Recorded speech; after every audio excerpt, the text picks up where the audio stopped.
Hello, everyone. If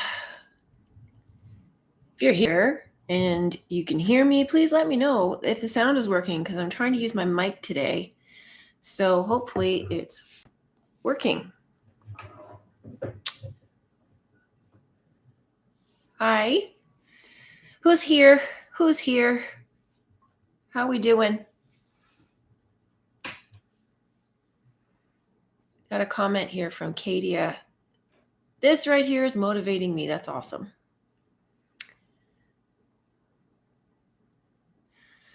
Just wait till a few people have joined in. If you're here, say hi. Let me know you're here.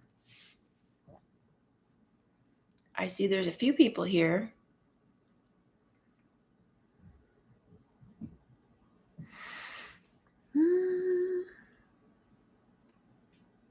Okay. So, one thing, just a little bit of update on what's going on. I'm going to be issuing the newsletter in probably a couple of days. So, last week I didn't have it set up on the website for you to go and subscribe, but it's there. I set it up after the stream, and you just pop your email in. It's pretty easy. So if you want to stay up to date with what's going on across all my channels and my website, the Discord group, and just notes that I want to update you on about things that I'm working on or things that are happening, or just anything I feel like is worth mentioning to you, then the newsletter is something you want to subscribe to, keep in touch. It's just another way for me to be able to communicate with you about what's going on.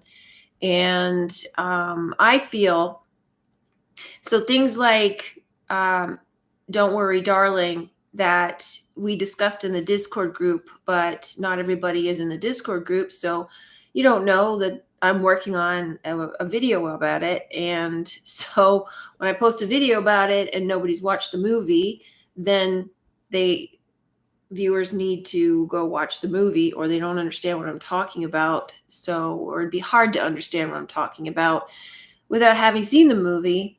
So that's one thing that I'll be able to update you on. So just let me know if you can hear me okay. Arthur's here. Glenn's here. Hello. Stephen Perkis. Nice to see you. You ain't seen me, right? Adam's here. Hello. Natasha's here. I'm in Mexico. My internet went out during your last live. My electricity's been out the last hour, but just came on. Oh, good. Welcome. Yeah. Are you on vacation in Mexico, or do you live in Mexico? I know when I was in vacation in Mexico, my internet was spotty and it was very difficult to stay online. But it's nice of you to join me from Mexico. Sounds like you're on vacation. I'm here in Canada, close to Toronto, and spring is here, but it's a little bit on the chilly side. So it's still a little bit chilly, but the spring is coming, and our winter was pretty good actually. And I'm very grateful for spring. I'm not a winter person. You live in Mexico, moved during the pandemic. Well, that's great. A lot of people seem to have moved either during the pandemic or even just recently. They're just like major life changes like that.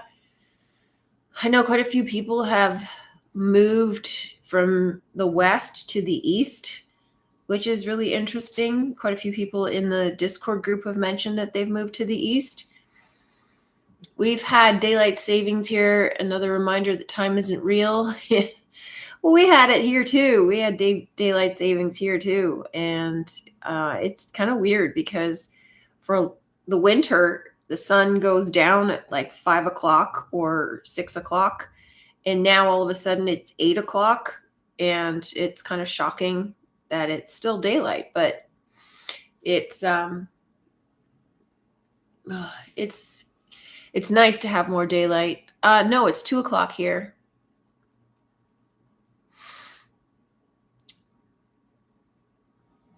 No daylight savings in Mexico. Oh, that's interesting. I don't understand how they can have it in some places and not everywhere. It's very weird. So, how's everybody doing? We have a few people in the chat now. How are you doing? Is there something you want to talk about in particular? Um, I've been you moved to the Lake District a year ago and love it, Stephen. Oh, good. I've heard beautiful things about the Lake District. And when I lived in England, I did not get a chance to go, although I had wanted to. There's some really beautiful villages all over England, so I'm glad you like it. Great decode, by the way. Looking forward to the series. Thank you, Adam. Yeah, I'm going to talk about that a little bit because it's part of a series, because there's so much in this film, and I didn't want to overwhelm people because it is so rich in information. So I thought it's best if I approach it in sections. Otherwise, it's just going to be too much information and people are going to watch the whole video. So the first part was about the duality, the battle of the sexes, male versus female, and chaos versus order. And I was talking about this with a friend of mine, and the movie kind of, like all of these movies, like these movies I feel are meant for people like us. They're a consciousness creation that has basically it's showing us information, and when we watch it, it triggers something in our subconscious, because basically our subconscious created it. So this is kind of what I'm talking about. The duality that is inherent in everything has sort of become more visible to me. And I wanted to make a separate video about this, but yeah, that it's that feeling of finding the duality in everything. When you look at the chaos, you find the order in it. And when you look at the order, you find the chaos in it. And it's kind of disturbing when you can apply that to everything and you can see the duality in everything, and everything just sort of falls apart, sort of crumbles. And it's a kind of disturbing thing to see. Anybody having that experience, I find it's kind of like the Mobius strip, where you're looking at the beginning and finding the end, and you're looking at the end and finding the beginning, because when you create one, the other is automatically created at the same time. It's like the chicken and the egg. They're both created at the same time. It's it's very weird. It's hard to get your head around something like that. But oh, Joel, haven't seen you in a while. Good to see you. Fantastic decode. Thoughts about cults. Glenn. Finding answers come way before my questions. Adam. Yeah, like that's kind of what I'm talking about. Is I've noticed that while I was writing the notes for the video, I was noticing that, and I've noticed this before with my writing, is that I tend to write backwards. And yet when I rearrange the sentences, they still make sense. So does it really matter if I'm writing in either order? And I'm noticing as well, with especially like with this film, I'm noticing that in order to make sense of the story, you need to understand the ending. And so the ending dictates the beginning, and the beginning dictates the ending, such as everything. As soon as you start to create something, you create the beginning with the ending. So this is just the law of assumption. When Neville Goddard talks about living in the end, and everything is scripted backwards, so we're living backwards and forwards at the same time. So when you imagine yourself in some situation that you would like to be in through law of assumption, and you live in the end, automatically all the cooperative components are scripted in order for the beginning and the end to match up. And it's just like you were saying, like the answers are coming before the question, because the question and the answer go hand in hand. So if your answers are coming before the question, then you're tuning into the answers instead of tuning into the question, which is like Einstein was saying, that you can't solve a problem with the same mind that created it. So you're creating the problem in order to find the answer. So if you're focused on the answer, you'll go straight to the answer. You might not even see the question or the problem. Hello, nobody knows. So my thoughts about cults. Well, do you have a specific thing about cults that you want to discuss? Because my thoughts on cults is more to do with like what I've kind of always said is listen to the message and be grateful for the person who delivered it to you, but don't worship the person, as in like making them holier than thou, or you're so beholden to them that you can't grow past it or move on, or you know, internally challenge what they say to figure out for yourself whether it's true or not. Or you don't want to be in a situation where, if you want to look at someone like Jordan Peterson, who's kind of cultivating some kind of a cult like mentality among his followers, it can get dangerous, because you get in a situation where you don't question anything that he says and you take him at like everything that he says. You will easily be led. You need to have that filter. You need to be able to question, okay, that's a really interesting piece of information. Let me apply it and see if it's true. Let me apply it and see if I agree. And you may apply it and it may not work at the time, or it may not stand true at the time, but maybe you revisit it later and it turns out to be true. Kind of depends on your situation and your point of view. So I find that a lot of times with these people like Jordan Peterson, or someone like what's his name, the really popular new age speaker from the 60s. I can't remember his name now. People tend to worship the person over the message, and they just sort of take on everything that they say as gospel without thinking about it. And that's when you start to get into a cult.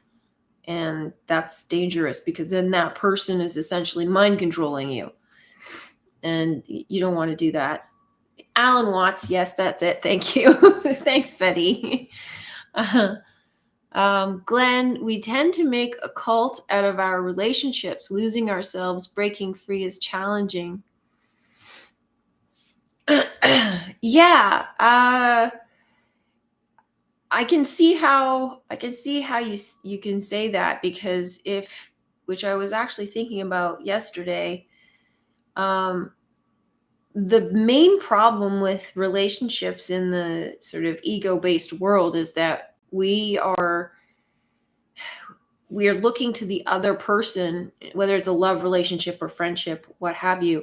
We're looking to the other person to provide us with things we feel we lack. So if we're in a love relationship, we're looking to the other person to validate our feelings about them, or validate our security in the relationship, when really we have to look within ourselves as to why we feel insecure about the relationship, or why we need validating. But yeah, of course, you can't have a relationship with somebody without that give and take. So you need to check with yourself whether your needs are being met, find a way to have your needs be met, but not look to your partner to fulfill everything and then blame them for everything. It's really a difficult balance and a big topic. Adam, I kind of got sucked in one at the start of my journey with a truther type. I won't mention who, but no matter the message, it usually stems from a narcissist using the message against you. Very interesting. So what do you mean by using the message against you?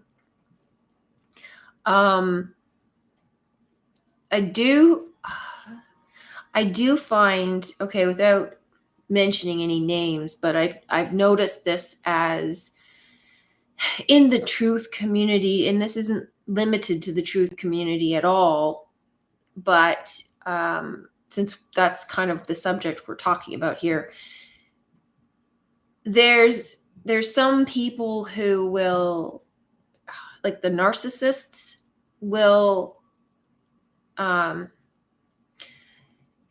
of simultaneously compliment you and then insult you at the same time, and kind of keep you questioning back and forth. Do I really know anything? Do I need to rely on this person to tell me everything?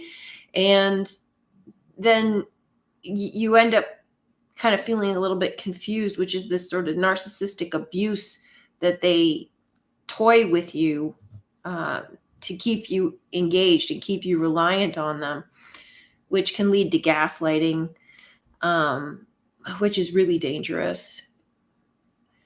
Natasha, I'm currently in the spiritual void after another dark night of the soul where I felt like I'm just shadow boxing with myself. Wow, that's really interesting. I would like to hear a little bit more in terms of specifics. What do you mean by shadow boxing with yourself? Kind of like, do you mean like having arguments with yourself in your head? Because, okay, so there's a scene in this Netflix show where it's just a prime example of where we live. And I wanted to show it, but Netflix won't let me because of their copyright issues. Anyway, Ewan McGregor is a fashion designer, and it's based on his life story.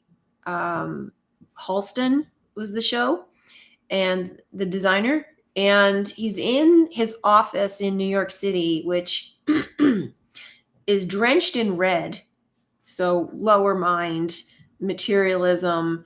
And I mean, this character is riddled with issues. He hates himself, like loathes himself. And so his office is like a glass cube with windows on one side and mirrors on the other, and then red carpet. And he's sitting at his desk, and people he works with keep coming in his office to talk to him.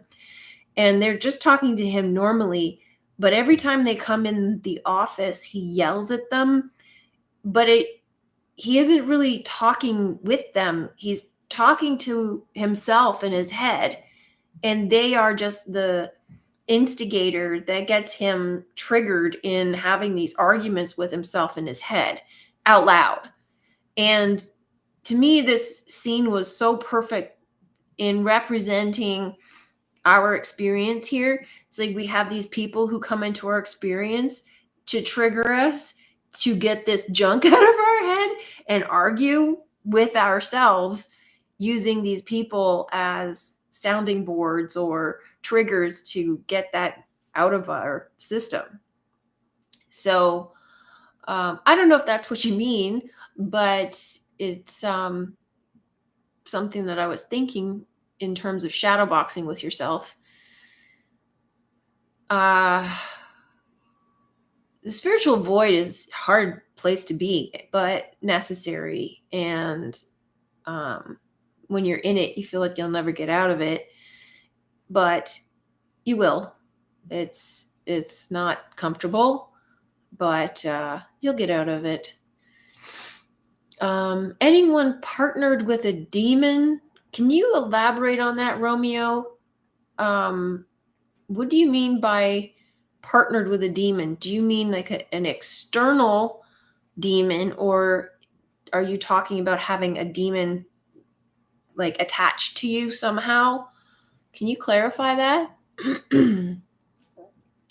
Adam, they deliver valuable truths and teach you a lot, but then suddenly you find you have to play by these rules you never signed up for to stay engaged. You just explained it perfectly just then. Oh, okay.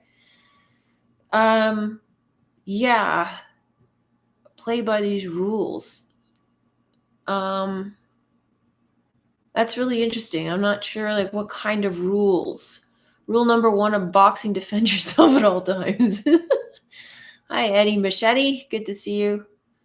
Natasha, I used to call everyone who triggered me a narcissist. Now I realize they were reflections of my egoic desires and unhealed traumas. That's interesting. Yeah, the whole I'm having an internal battle myself this last week, and so I don't know, maybe it's something that's astrologically happening, or maybe it's just me and a few other people, but that duality thing that I was talking about earlier, but don't worry, darling, and seeing the duality and everything, and it just sort of crumbles and flips, like flip flops, is kind of messing with my head. And there's a few other things that have been going on that still turn to the duality and the dualistic nature of things. It's like, okay, nothing is just one. It is one thing, but there's a dualistic nature to everything. So yeah, that's kind of troubling me at the moment. And that kind of goes hand in hand with this whole narcissist thing. With I've been watching a lot of these like junky reality shows because I enjoy watching it for the psychology, for human behavior, and it's like a sort of petri dish of human behavior, a little bit amplified. And it's loaded with narcissists. So yeah, watching the people who are attracted to narcissists and how they handle it and how they deal with it and how they attract people with like even situations where somebody else set them up together, still they managed to set them up with people who were bad for them.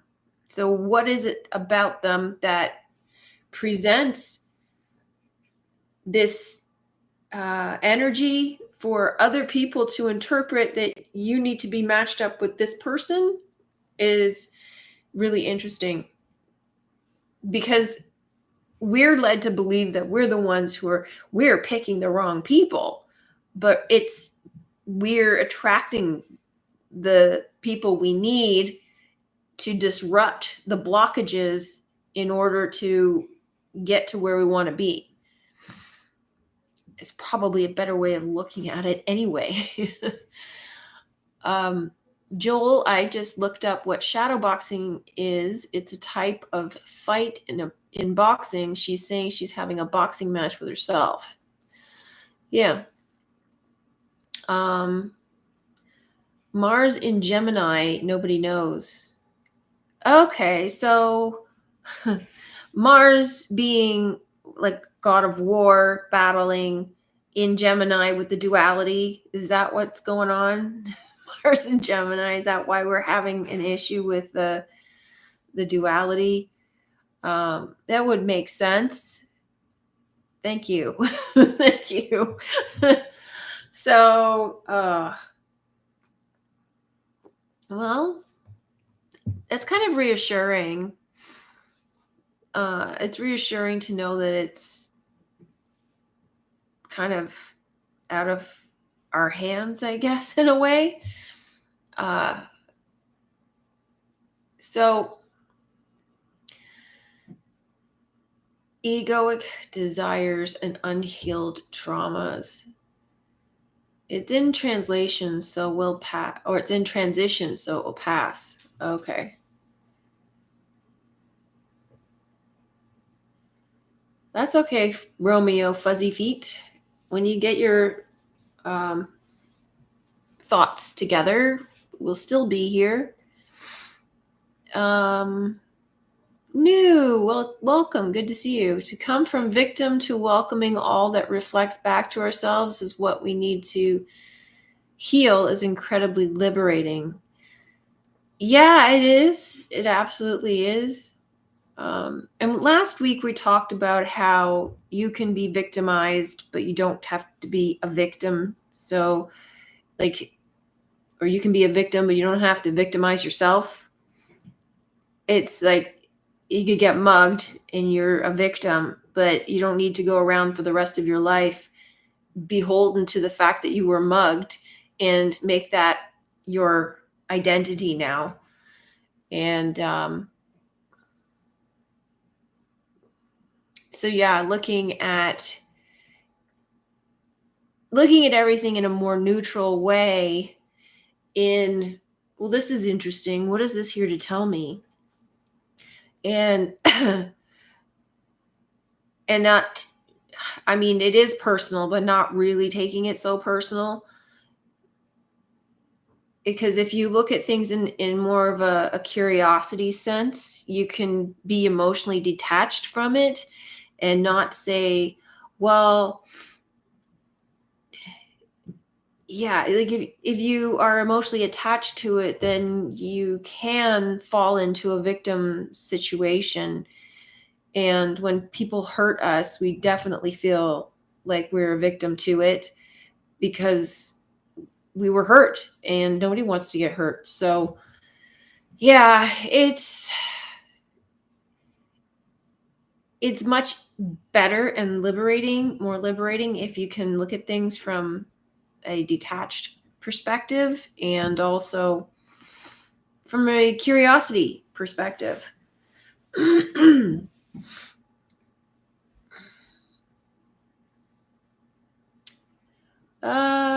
Becoming aware of these astrological energies makes so much more sense of everything, and to surrender and navigate them. Adam, I agree. Yeah, it helps to explain why you feel a certain way and why certain things are happening at a certain time. Um, and that, I mean, it's kind of frustrating because you feel like, well, is there a way that I can overcome this and not have it affect me? Or does it matter? Should I just surrender to it and let it happen? So I don't know, just to me, it helps to explain what's going on and it's going to pass. It's an energy wave. It's part of the system, it's part of the story. Like I was saying before, the beginning and the end is already created. So it's part of the story. So I know this is off topic a bit, but this has been on my mind for a few years now. So this question stems from 2018. But how do you feel about the monetary system and letting it go? Don't really care for the monetary system. It's just like any other system here. Now, I've changed my position a little bit on money as just like a form of energy, which I kind of saw that I saw it that way to begin with, but I'm more inclined to see it as a form of energy. And I mean, it can be used as an enslavement tool. It is being used as an enslavement tool and as like a dangling carrot. And I feel that it is necessary in this construct because, I mean, there's many ways to look at it, but you've got the pyramid structure of the elites who control all the money. And you can look at it as the elites have all the money to control the people below them, which is partly true, and to entice them to be on the treadmill to earn, you know, a lifestyle like they display. And yet, intellectually, we know that they inherited most of it. We know, when we know the truth, we know that they control all of the money because they are part of the families. However, you can also look at it as these people have the divine right to rule. You may not like it. You may think that, well, they're no different from the rest of us. Well, they are different. And they have the divine right to rule because they have the information. And whether you think they stole it or whatever, it's irrelevant, but they have the information, they have the truth, and they are telling us the truth, but it has to be, you have to want it to get it. So them holding all the money allows them to do what they need to do in the grand play of life. But also, them holding all the money, I think, is an illusion, because they know the truth. They know how to manipulate this reality. So they can manifest stuff out of thin air. But to us, they have to present this illusion that they earned it and that we can earn it too. But all of a sudden, we're starting to learn about law of attraction and law of assumption and this sort of thing.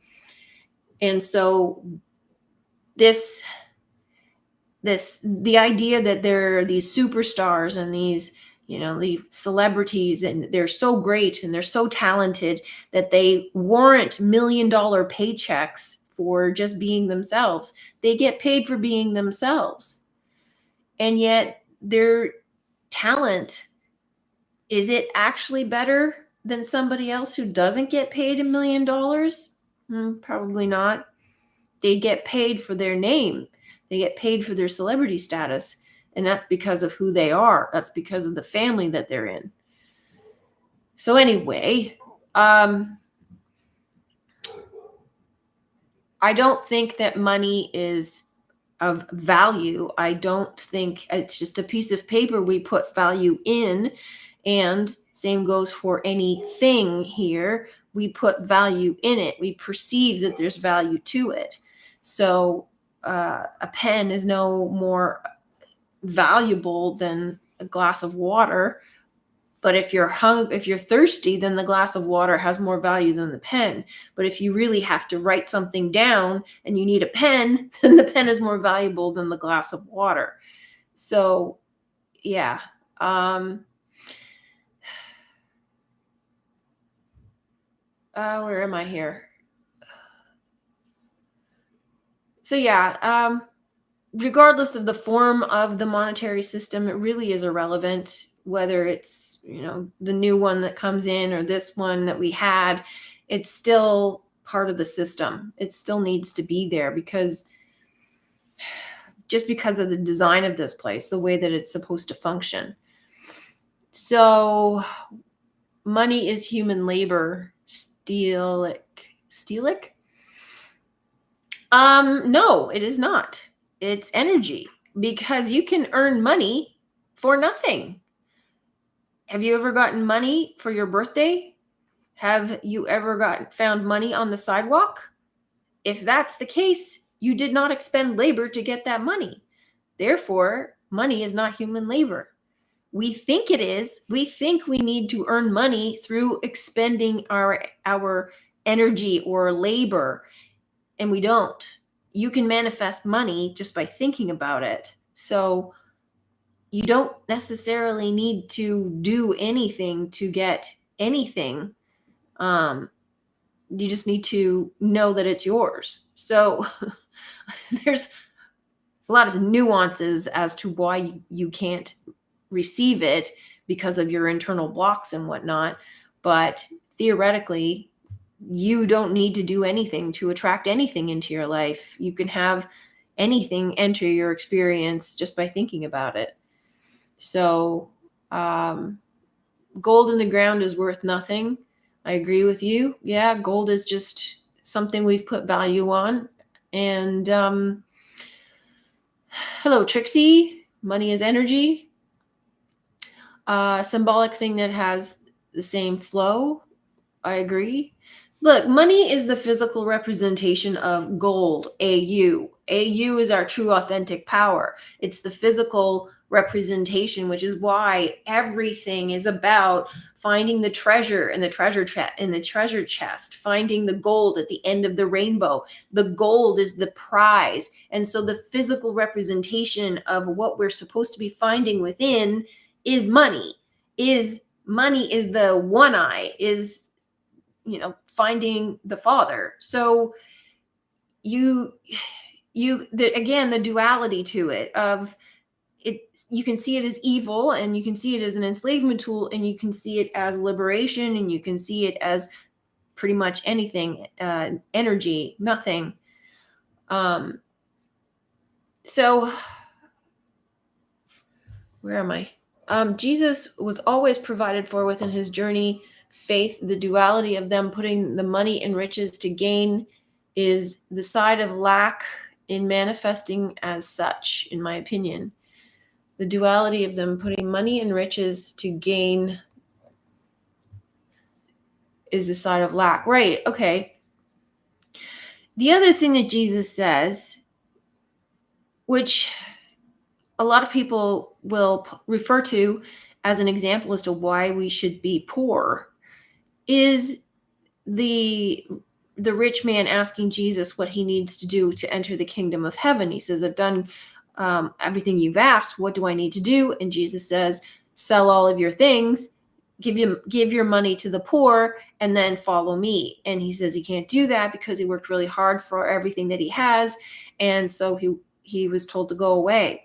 And what I find in that statement is, if we were meant to be poor, then Jesus wouldn't have told him to sell everything and give the money to the poor, because then he's damning the poor, and Jesus wouldn't have done that. So that doesn't make any sense. It isn't about the being poor. It's about the attachment that the rich man has to the stuff. So he needs to let go of his attachment to the things and the stuff in order to enter the kingdom of heaven. And in the kingdom of heaven, he'll receive that and more. And yet he can't see that. So that there's that inherent lack of, but I worked so hard for this, I won't get it back. And Jesus is basically telling him, no, give it all away, because there's a hell of a lot more over here.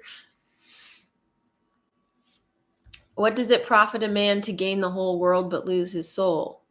Yeah. And again, I think that speaks to the attachment, where if you're purely chasing after the physical and you have no interest or no attention to the spiritual side, then you will lose your soul, because you're fixated on one angle, one side of the polarity. Gnostic baseball, all the world's a stage. Yes, it is. That way. Hello, that way. Money is filthy lucre. Love, free energy, and sharing our gifts and talents is all we need. Everything is already here. I agree. But at the moment, we kind of need money to survive. So yeah, it would be great if we could be in a place where we just freely share. James Brockhurst in the house. Hello, James. Made it.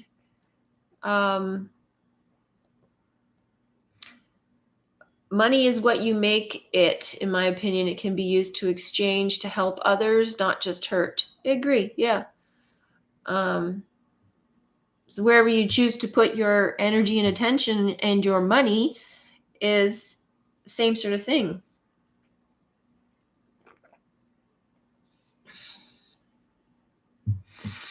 Creation gave us everything we would ever need and put it on the floor. That way. Joel, so the second half to my question, Tara said she thought we can live separate to the monetary system. Do you think in this day and age, do you think it's possible? I don't remember Tara saying that. She must have, if you remember it, but I don't remember her saying that. Um, I don't think we can live separate from the monetary system. I don't think we can live separate from the system. I think the monetary system, as long as it exists, that is, I think theoretically we can exist separate from the monetary system. And so if Tara said that, I think that's what she was referring to, because we don't need the monetary system. It's kind of an artificial infrastructure, but in this system that we live in and the way that it's constructed, it's necessary evil for the function of this place. Hopefully, we can get to a place where we don't have it and we don't need it because we don't really need it.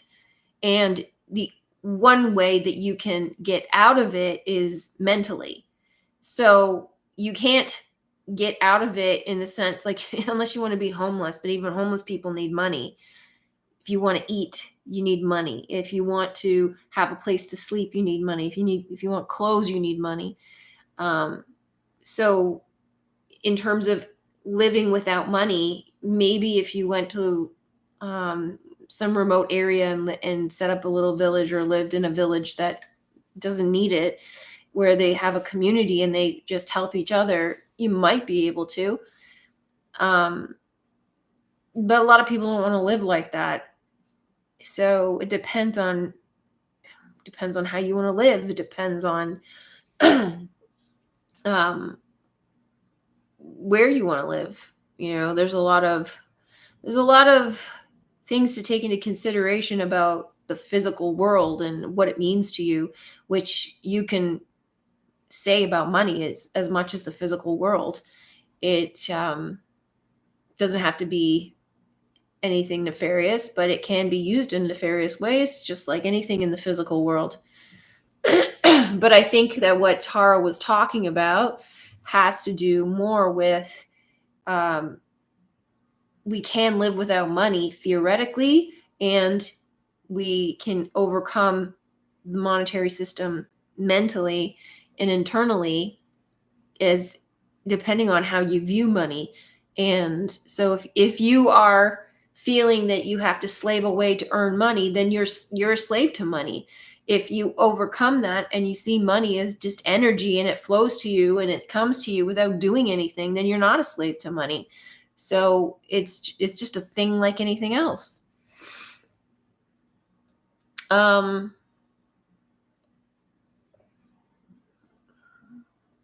Money can cause lack. Absolutely. I think it does. And this is why you have to overcome it mentally. The money given ultimately came from labor. Not all money comes from labor. You look at wealthy people and where they got their money from, they inherited it. So a lot of times they inherit it, and you can manifest money out of thin air. You can find money on the sidewalk. You can find somebody can hand you a check for just being you. Like, you don't need to expend labor to get money. And that's a very limiting belief. It's not, I mean, if you want to hold that belief, you can, but I'm saying it's a very limiting belief. Currency is the value of something in the market at the current point in time. Sure. Yeah. Current is energy, electrical current, money, water, sea. Money will come to you, manifest it through imagination, assume it's yours. I've seen this work when I'm in high vibe and seeing it on my mind's eye. Me too. I will print all the money, you go work for it. Fair? Where are we here? Walk into any church, Jesus is loaded. They took away the whips and chains and gave you paper to chase. It's money for nothing. Yeah, money for nothing and get your chicks for free. It's all energy. You get charged, for example. Yeah, exactly, Stephen. Yeah. Charge it to your credit card. I enjoy money. It allows me to get away from struggle. I'm not attached to it. I've earned a living doing what I love. Well, that's good. But even then, you don't need to earn a living. Expand that to a different statement, and you can attract money for all sorts of things. I found out I need no money to survive. I need food and water. Yeah, essentially. Money is fine as a promissory note between two people, but when a central government is involved, it's involving a third party. I agree. Yeah, I mean, getting into the finer details of the monetary system, it's totally corrupt. Absolutely. My cat demands I earn money because she refuses to pay rent. Yeah, my cat needs a lot of things. James Brockhurst, working on building a community, but this will involve interaction with outside world, so money will still be needed. See, you can't escape money if, depending on, if you're comfortable living in very basic, like a handmade tent out of leaves and trees and stuff, and or you build things out of available trees that are around in the forest or on the if you live in the desert or what, like somewhere in nature, if you're comfortable with that, then you don't need anything except food and water and some clothes. But yeah, it depends on what you're comfortable with. Like I don't want to live like that. It does come by law of assumption. I find it works very well. Yes, it does. Simone Gaidu, hi from Italy. Welcome. Nice to see you. Trixie, the beliefs you hold about money will control your experience you have with it. Absolutely. Talking of money, what do you think of Litecoin? I don't know anything about Litecoin. So I don't know. What if we feed each other and take care of each other? Yeah, we could do that. That would be nice. We can do that with money or without money. Totally. Yeah, money is a very sensitive subject for a lot of people. I guess that's why people don't like to talk about money or religion at dinner parties because it's a very personal subject and it's a very sensitive subject. And I guess a lot of people create an identity that's tied to money. So if you don't have similar beliefs in terms of money, it can be difficult to get along. But you can have beliefs about money any way you want.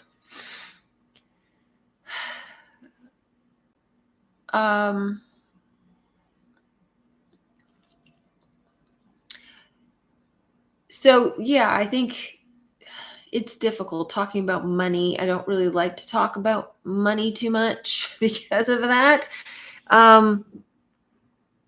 It's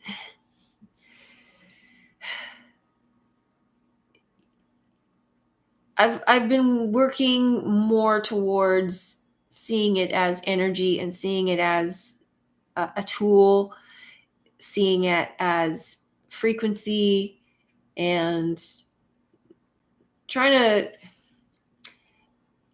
get away from the old way, the old world mentality of this attachment that everyone has to money and making it the most important thing in the world. To me, it is not the most important thing. It's a necessary tool. And that's really all I see it as. I look at it as if it's numbers on a screen, and I appreciate it for what it does for me, but that's really all I want to look at it as. Spotless Leopard, forgot because the clocks went forward. Well, you're here now. And did your clocks go forward last night? Because here ours went forward, I think 2 or 3 weeks ago.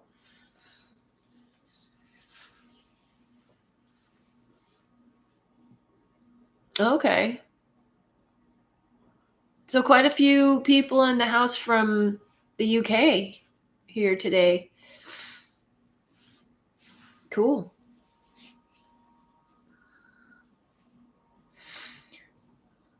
Yeah, they went forward at 1 a.m. I know it is confusing. It's funny because you look at the clock and you keep expecting it to be a certain time based on the sunlight, and then it's not. And you're just like, hang on a second. You're big over here. You'll have to come back and visit. Yeah. Well, it would be nice to come back and visit. I have not been to the UK since, oh my gosh, 2006. Is it really two? That can't be right. I think it is. I think it is. I think the last time I was there was 2006. And I think that's when my grandmother died. So I went for her funeral and I haven't been back since. And I went to Spain at the same time. Well, it was not the same. When I lived in England, I lived there from 97 to 99, and it was still, good place to be. When I went back in 2006, a lot of things had changed. It was kind of going downhill, unfortunately. I mean, that was obviously not the whole country. I hadn't been around the whole country, but where I did go, it was not at all the same. And London had been built up quite a bit. Obviously, it's been built up a lot more since then, but I do miss it. But it's been difficult because my family, uh, the grandmothers hold the family together, and so she's not there anymore. Uh, I'm from where Captain Vancouver was born, Kings Lynn. I don't know Captain Vancouver. Who's Captain Vancouver? It's still raining. He went home in the same year. Nobody knows. Yeah, that's interesting. Yeah. Um, I returned from Toronto in 2006, lived at Queen Street West for a while, then moved to Kingston. Wow. Okay. I lived in Kingston for a little bit. It was a rough experience for me, but I will not talk anymore about it. That was a long time ago, a long, long time ago. Um, Queen Street West. Queen Street West is a good neighborhood. I bet you don't miss the weather here. Lots of things here in the UK changed, going downhill big time. I'm near London. Um, I kind of like the weather. It's not bad. It is a bit cooler than I'm used to. Canadian weather, the winters are cold, but the rest of the year is so beautiful here. Fall and spring and summer. My favorite season is summer. I just love the heat. But here it's a dry heat and we don't have heavy humidity. Sometimes we do, but not on an ongoing basis. So it's comfortable and the heat lingers in the evenings, so it's still warm in the nighttime. So I really do think we're in a very nice location here. I don't really like winter. I kind of just tolerate it. Um, um, discovered Vancouver. Oh, okay. Didn't know that. Um, Stephen Perkis, you too. I don't know what you're referring to. Adam, what do I miss most about the UK? Um, well, I really love this. I love the I love the closeness of everything. I love the architecture and the history. I love all of the sense, like the village, how everything has this village that keeps the community together. And little shops and cafes and restaurants and this sort of community atmosphere that the UK has. The countryside is stunning. I love how the English countryside is so lush, and the smell of the plants and the flowers and everything, which is why I don't really mind the rain, because everything just smells so nice. Here, when it rains there, it's more of a trickle. There's sometimes it's downpour, but most of the times it's just a sort of trickle. Here, when it rains, it's a torrential downpour with thunder and lightning. So it's kind of extreme here, but um, I miss my family, and but yeah, the countryside in the UK is really beautiful. We have some nice countryside here too, but it's so vast, this country. Ontario, even, the view is, we have some hilly areas and some fields and um, some nice lush grounds, like fields and everything with beautiful trees. But England's got such beautiful trees, and I love trees. I don't know why. I just love trees. And so like England's got some beautiful trees. Um, there was a beautiful park in my hometown where I was born in the UK, which answers Joel's question. I was born in the UK and I moved here when I was a baby. And so anyway, I moved back to England in 97 because I thought that I wanted to live there, but realized I wanted to come back here. And so I've been back here, living here ever since. I'm glad I went there, though. I had a very interesting experience. The weather in the summer has definitely changed here in the UK. How's it changed? Is it hotter? When I was in the UK in 97, there was a massive heat wave. It was really gross. It was really uncomfortable, and you don't have air conditioning, and the subway was gross, and my office was gross. It's like intolerable. I thought, how is it possible that they don't have air conditioning here? I live in Sydney, and the humidity here sucks. I hate summer for that reason. Sounds nice in Canada. I love the cold. A lot of people, my friend he's in Melbourne, and he loves Canadian winter. So yeah, I can understand that when it gets really hot, it's uncomfortable. Lana, welcome. Hello. Stephen was referring to tough time in Kingston. Oh, okay. Did meet some cool guys in a halfway house in Kingston who talked about the government putting microphones into lampposts. That's funny. Yeah. Kingston's a tough place.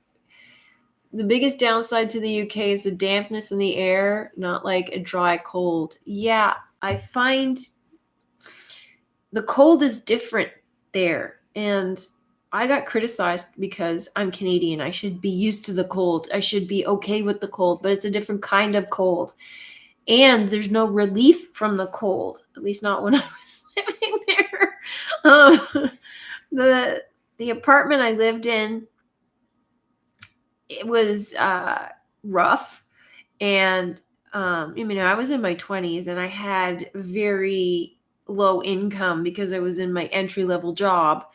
And so I was sharing a flat, and I prefer to live in a nicer neighborhood. And I would live like law of attraction. I've spoken about this before, but I was aware of law of attraction before I knew about law of attraction. And so I wanted to live in a nice neighborhood, but a certain budget. And I found places at my budget so that I could live in this nice area because I didn't want to live in an unsafe area. Anyway, the place itself was not that great, but it was okay. And the place place I lived in, the guy tried to tell us that Eric Clapton used to live there.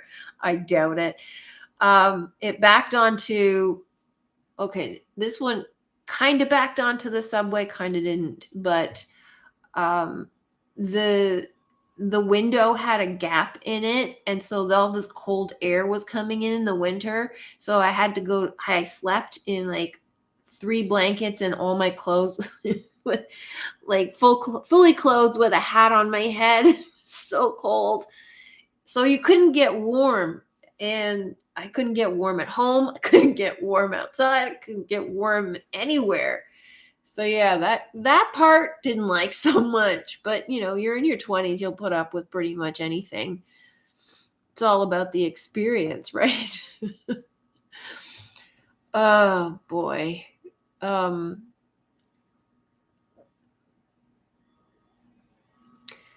We share a love for chips, cheese, and gravy. We do?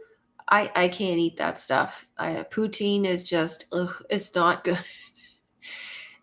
Oh, it's just, my system doesn't like it. Okay, I read that already. I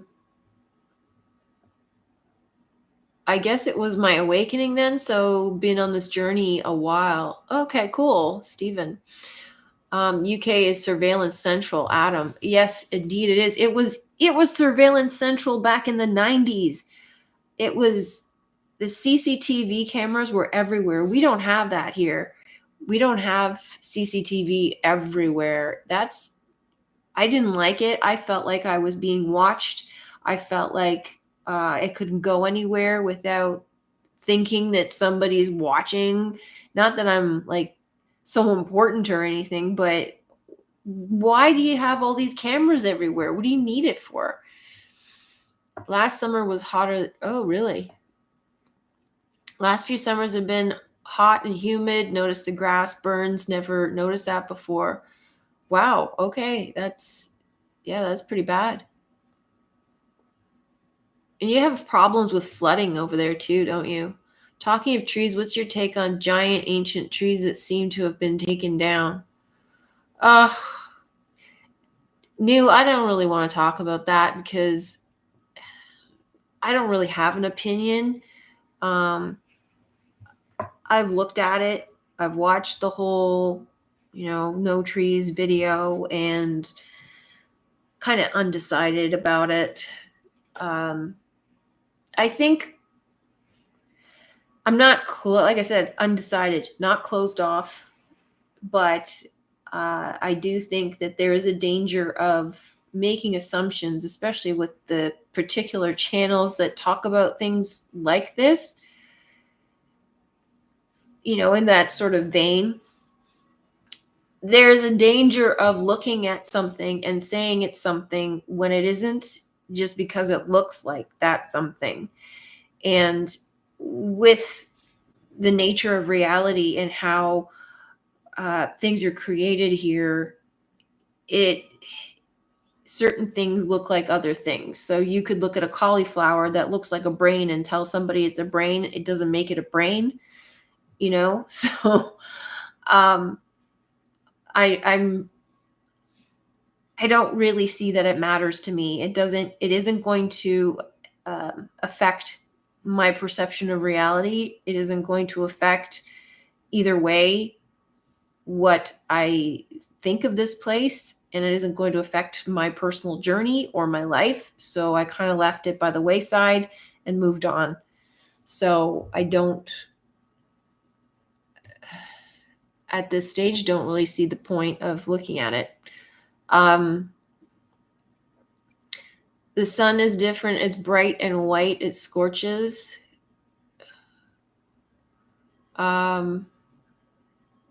Nights are cold in the summer now. Remember when the sun was yellow? The moon is yellow more often. Last 2 years, we must have had more blood moons than the previous 10. You have to not care about the surveillance. It's just noise. So I view it as comedic. Yeah, I'm kind of at that place now too. But that was in the 90s. I felt that way. And Now I don't really care so much. I don't really think too much about it. I don't even care about the whole monetary system tracking us. I don't care. If that's the way it's going to be, it's the way it's going to be. I'm not going to let it get to me. I'm not going to fight it. And certainly not going to, I'm not going to fight it simply because it's wasted energy. If there's an alternative, that'd be great. But what do you stand to win by fighting that? It's going to happen whether you want it to or not. I just don't let it affect me anymore.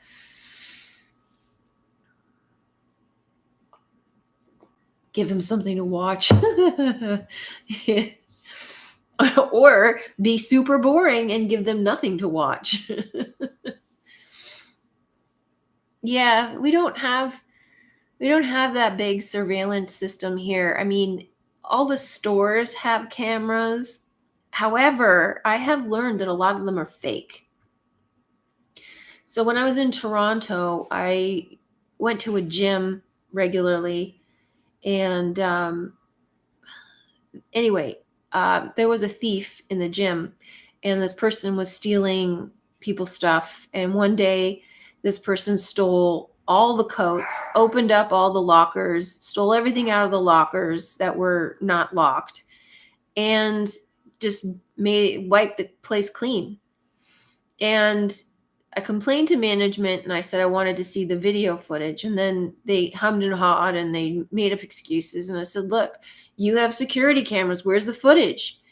They didn't have any because they thought that the cameras themselves were going to be a deterrent. Well, if somebody is an insider and they know that the cameras aren't recording anything, then they can go and steal stuff, can't they? So it had to be an inside job because nobody saw anybody walk out with a bunch of winter coats in the middle of the day and a stack full of stuff from people's lockers. So my impression was that they threw it in one of the laundry bins, covered it up with some towels, and then stashed it away to take it home. It had to be an inside job. So anyhow, my point is a lot of it is fake. So they're not even filming anything. And I also don't think that their system is as sophisticated as they make us think that it is. Even blockchain, I don't think is as sophisticated as they make us think it is. Because I play one of these blockchain games. It's boring, but I play one of these blockchain games. And the things that you think should be automated, you have to go through a manual process with a human person. And I'm like, well, isn't the whole point of blockchain that everything is automated? So why do we have to go through this function with a human and wait super long time to get it processed when we're supposed to be on this highly advanced blockchain system? And same goes for crypto.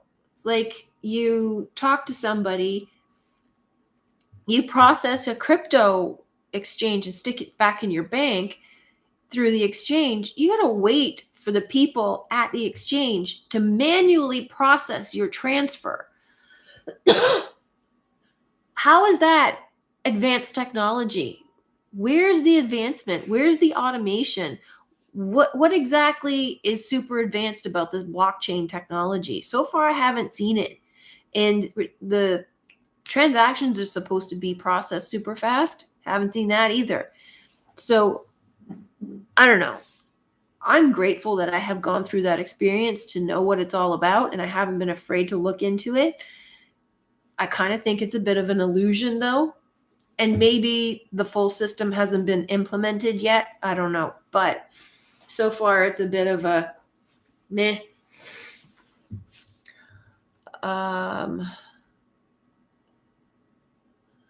Regards to blood moons, I remember the time of my religion path that they would state after the third blood moon, Jesus would come. Interesting to know what they say now. Nobody knows. Adam, he's just one big tease, that guy. Oh. He is, isn't he? It's like they keep saying he's going to come and save us all. It would be really great if he hurried up and did that, because the state of the world today is pretty bad. And sometimes no matter what I know about this place, and I spend most of my time in fantasy land nowadays, but like we were saying earlier, you go through a dark night of the soul or a void. There's ups and downs, and there's times where this place still gets to you, and it becomes frustrating, and you're just like, ugh. Just don't want to contend with the system today. So yeah, sometimes it gets to you. Unless they were protecting a staff member by not showing the recording, they might have been. Crypto always struck me as a scam to usher in electronic money. A lot of the stuff in crypto are scams, but there are some projects that are legitimate, and you can tell if you have a discerning eye. I mean, some of them pretty obvious, but that's all orchestrated. A lot of the scams are set up to look like scams to scare away a lot of people, because they have to test out the system before they roll it out worldwide. So there are some legit projects, and there are some scams, and there's more scams than legit projects. But there's also a lot of what I call crypto mafia, who don't like it if you point out the scams. They don't want you to do that. So yeah, I just moved away from talking about crypto. People are hypersensitive about it. I'm not overly focused on it. It's just there, and it's something that you need to be aware of.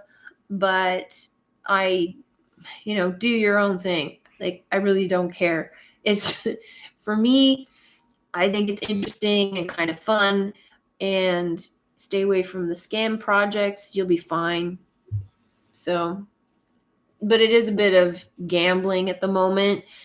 So you have to have a tough constitution to make it through the roller coaster ride, which is the volatility of crypto. Puma, welcome. Glad you made it to the live chat too. I haven't seen you in a while. I've seen you in the comments, and but it's nice to see you. Curveball topic. Do you share your astrology? What's your signs? Sure. My sign, well, depending on who you talk to, Vedic or Western, whatever.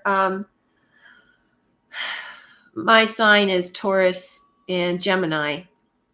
I'm right on the cusp, so I'm a bit of both. And if it's Vedic, I think it's more Taurus. And I think if it's, is it sidereal? Like, I don't really even know the names of it, which is weird. I don't really care. I'm like right on the line, like right on it. So anyway, yeah, that's my sign. I've talked about it in Discord because, well, there's a lot of us in Discord are in Taurus, Gemini, even Aries around that time. A lot of us are in May. So that's really interesting. Where are we? Jesus Did Come, played by Robert Powell and that comic store guy in Family Guy. I met Jesus last week. I showed Discord on my crazy sync trip to Birmingham. Yeah, that's true. I enjoyed your joint decode on that, by the way. Thanks, Adam. The whole savior story of Jesus is to keep people complacent and complicit, unable to step up into personal power, responsibility, and accountability, all control. Yeah, totally. Keep hoping a savior is going to come and rescue you. Which goes back to your comment, you can't fix the problem within the current system way of thinking. Yeah, Stephen, I agree.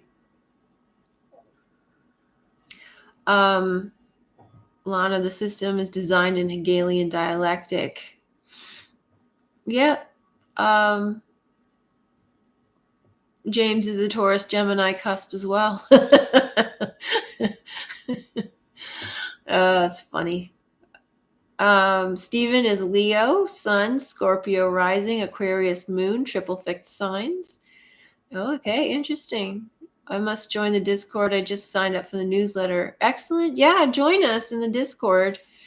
All the links are in the description box for anybody who's new. There's links to my website where you can join, sign up for my newsletter. And then there's links to Discord. All this stuff is free. And yeah, so you can go have a look at my website, and my other YouTube channel is there, and my Bitchute channel is there too. I don't really update my Bitchute channel too much, which is interesting because it gets more views than my YouTube channel. But the reason I don't is there is a weird energy on Bitchute. So it's a little bit more conspiracy minded on Bitchute, which is fine. But I tend to put my conspiracy minded content on there because that's where those people are. But I also can't really put that here. It's more the controversial stuff and the stuff that gets banned I put on Bitchute. So I don't put like really controversial stuff on here anymore. I don't really have need to talk about controversial stuff anymore.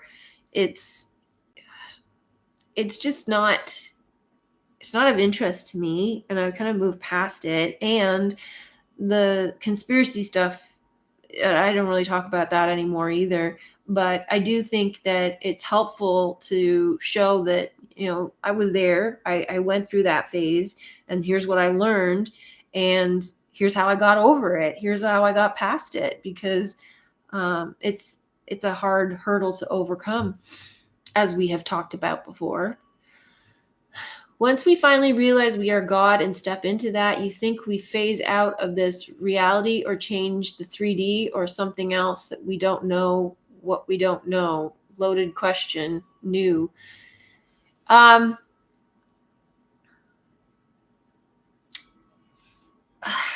It's a tough question.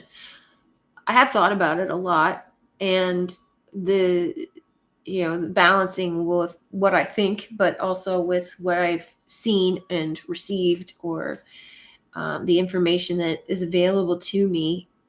What I think happens is we remember who we really are and return home. I think there comes a point where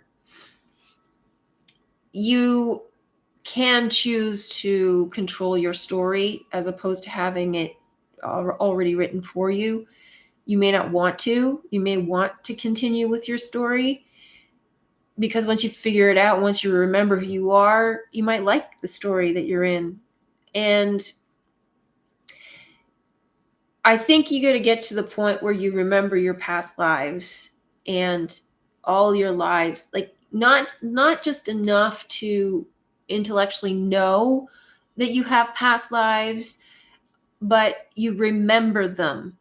And I'm not quite there yet. I've seen several past lives through past life regression therapy, and it's really fascinating. And some of it has made a lot of sense in terms of what's happening in my life now. But I don't remember them all, and I don't remember the entirety of the life. But I do see glimpses of it when I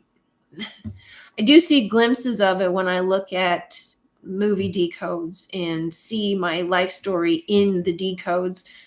Because so one of the movies I was decoding, I saw, like, I knew it was my story. Like, there's several stories I've looked at that I have known this is my story, not just because it reflects what's happening now, but it reflects what's happening now and a life I had already lived. I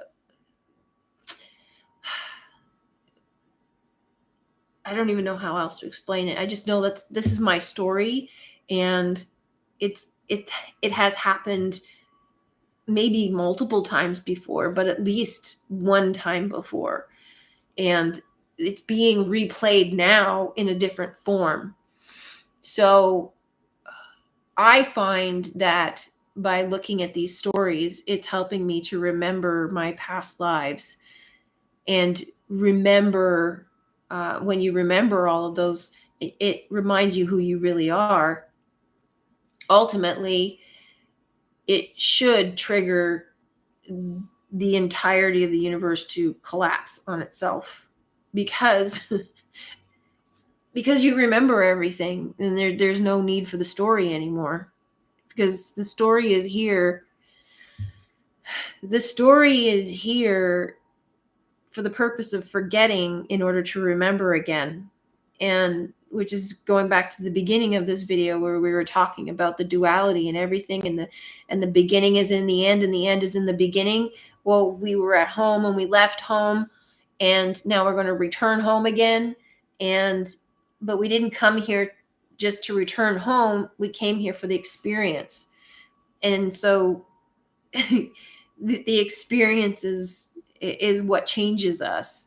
So yeah, that's kind of how I see it. Anybody else have any comment on that? What you see? Stelic is a Pisces, and Lana is a Leo. Libra, rising Capricorn, lots of Cancer placements.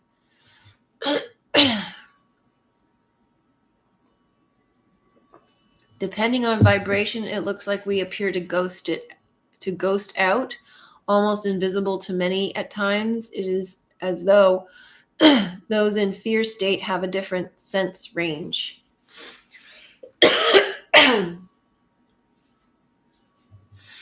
It's everything everywhere all at once. Yeah. Yeah, it's like, I don't know for sure what happens. I don't know for sure how it vanishes or if it vanishes. And the other thing is too, pardon me, is that the creator keeps creating. And so does it ever end? And if it ends, then there has to be another beginning. And again, everything is going backwards and forwards at the same time. So anyway,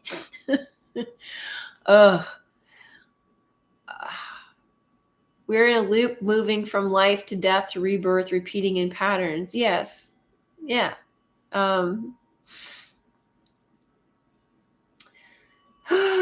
Everything. So in the Discord group, we were talking about everything everywhere all at once.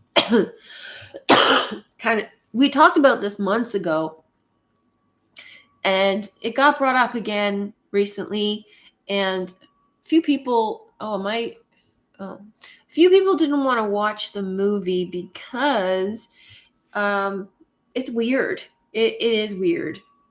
I got booted out because I couldn't stand the weirdness, but I gave it another shot, and I'm glad I did. It is worth watching. And some people also don't want to watch Don't Worry Darling because of Olivia Wilde. I didn't want to watch it because of Olivia Wilde.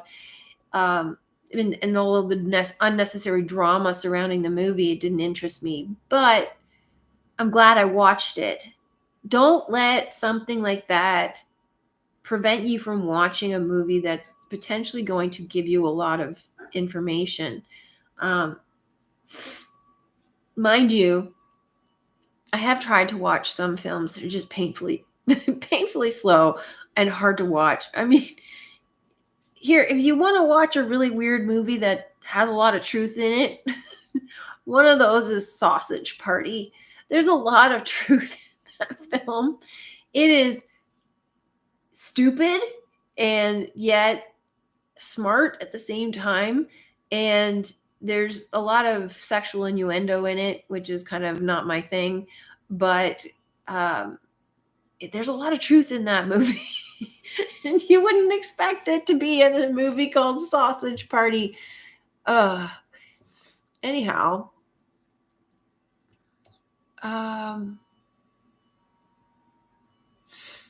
maybe the story is only one chapter and it has to be completed to perfection, and then the next one starts.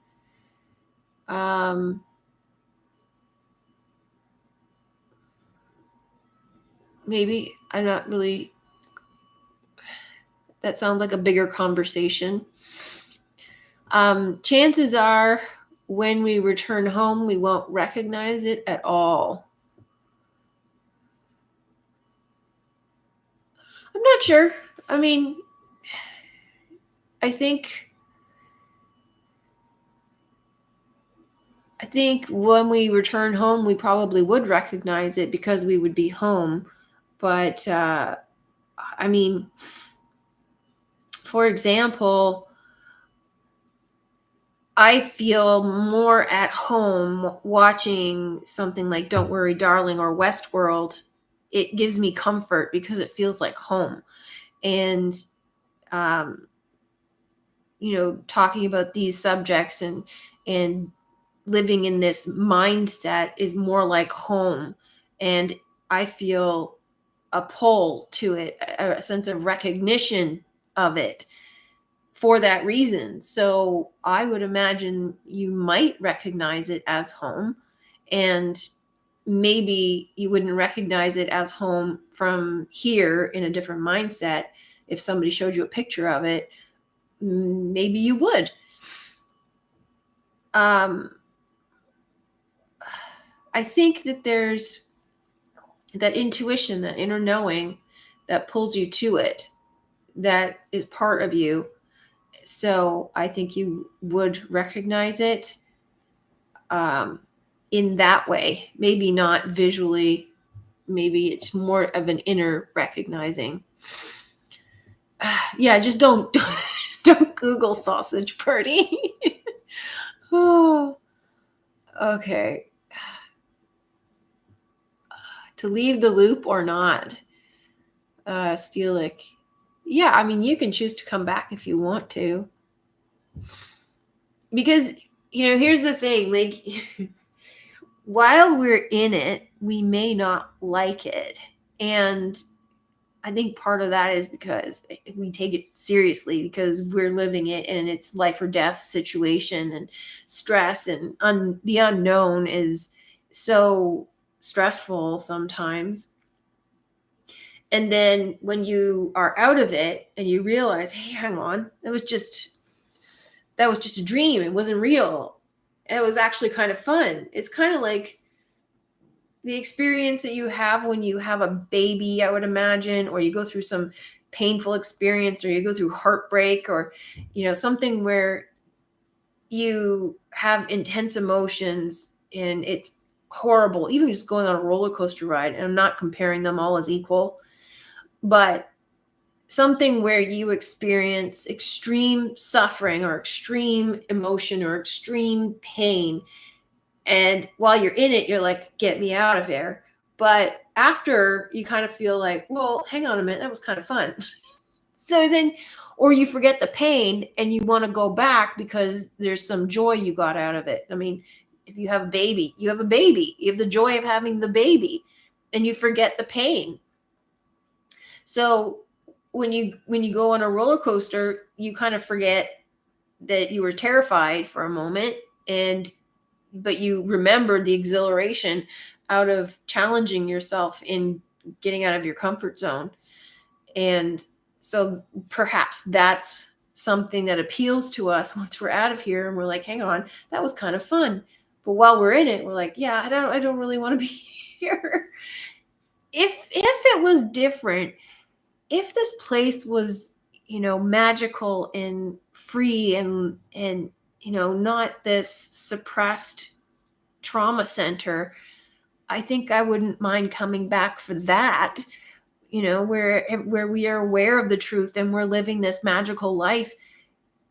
That might be fun. I would think that that would be fun.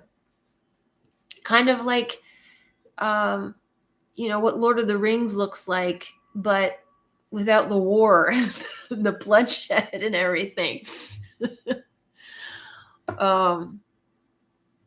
Where are we? Stumbled on Woody Allen's Deconstructing Harry last night. Thought was funny and blurred character was fabulous expression of how we managed our reality. Interesting critics shocked by it. Stephen. I haven't seen Deconstructing Harry, and for a time I was a Woody Allen fan. I liked some of his early stuff, and I like some of his other stuff, like Midnight in Paris and that. I mean, he has some really interesting films, Purple Rose of Cairo, but I'm not familiar with Deconstructing Harry, so what's shocking about it? Last night, thought was funny and blurred characters, fabulous expression of how we manage our reality. Yeah, I think Woody Allen knows something.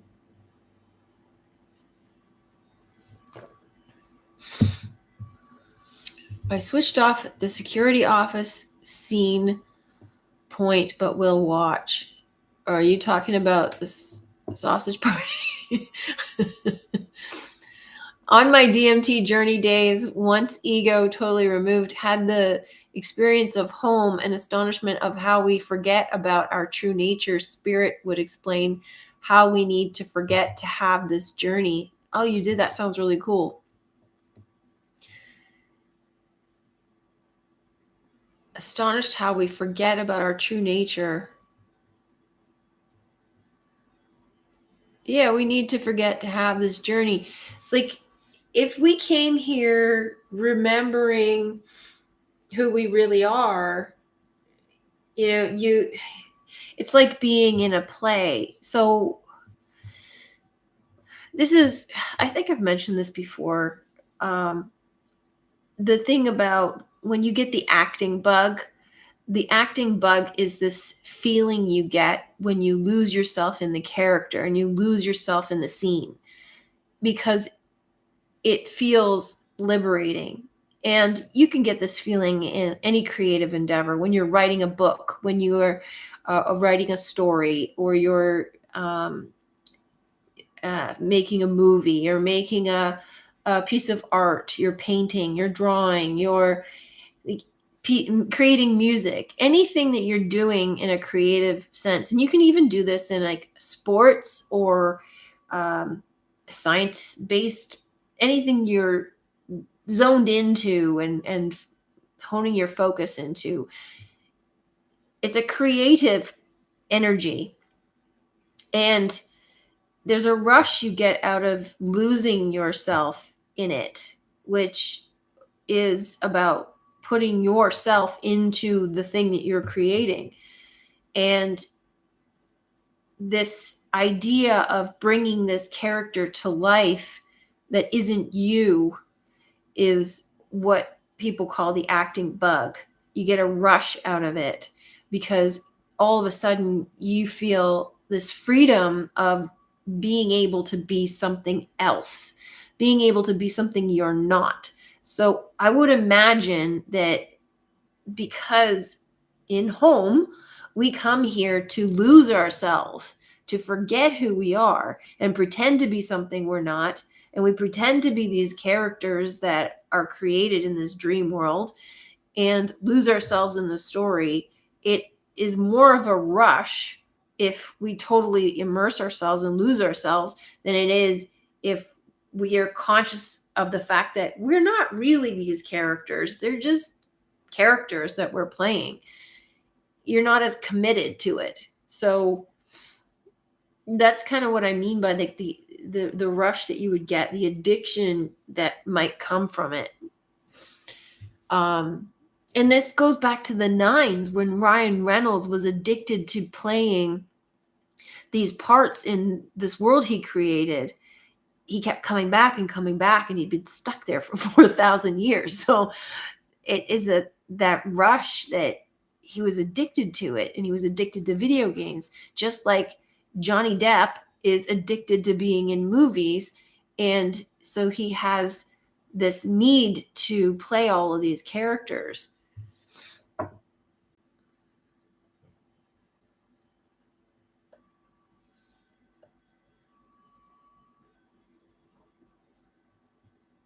On psychedelics, you perceive things behind the vibration of the realm and find yourself sometimes in a mind loop.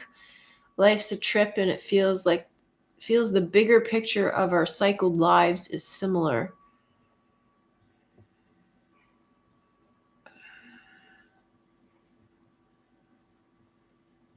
Seen Bill Hicks' Life is Just a Ride. No, I have not. I also haven't taken psychedelics. Well, I wouldn't really call weed a psychedelic, but I did have a psychedelic experience on it, because I don't know if it was laced with something or what, but it was unpleasant. And I did tell you once about the time where I had a little too much and was seeing the television was talking to me. So I just lay there listening to the TV talk to me without that filter. But that's about it. I've not had anything really outrageous. Maybe heaven is reliving this life, but with hindsight. Maybe. BB, hi everyone, welcome. Suffering trauma is just our inability to find justice. It just is. Alana. Steelic, clean pineal gland I need to cleanse.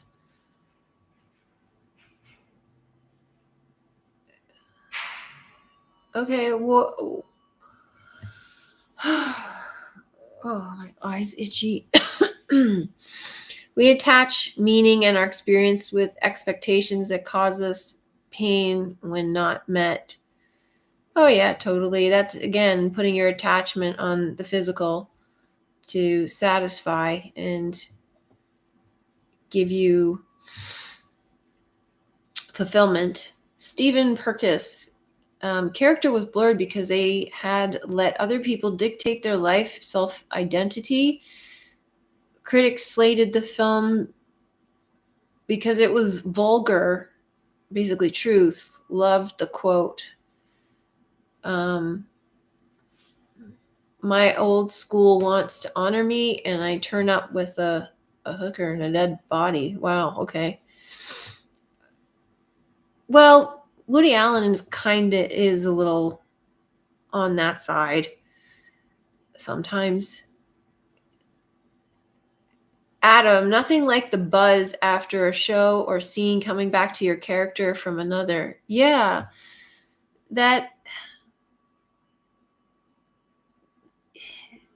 that rush of being so focused that you're creating something new and you're lost in it, and then coming back from it. There's a rush in that too. It's the juxtaposition of that, of being this and this at the same time, and being aware of being both at the same time. So, like, while we're in it, the more you get lost in it, in this reality, thinking that it's real, it's not much of a rush. But when you start to remember and you get some perspective and some distance, and you come back to remembering who you really are, then it's a bit of a rush. Personally, I think it would be, I mean, maybe this is just from my perspective right now, but I think it would be more fun to be aware of who I really am and play this character, not totally lose myself in the character and forget. But maybe that's just an experience we needed to have. I already read that. Life is a game of returning home where we have to remember the way is play. Lana. Life becomes fun again when we stop getting distracted by the noise and see the sacred signs. The universe is always testing to see how present we are in the moment.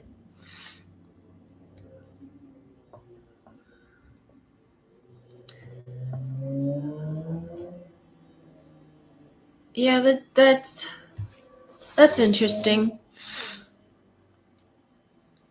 New weed is a psychedelic when used in correct amounts with the right intention. Weed these days is out of balance, hence the wrong experience. Ah,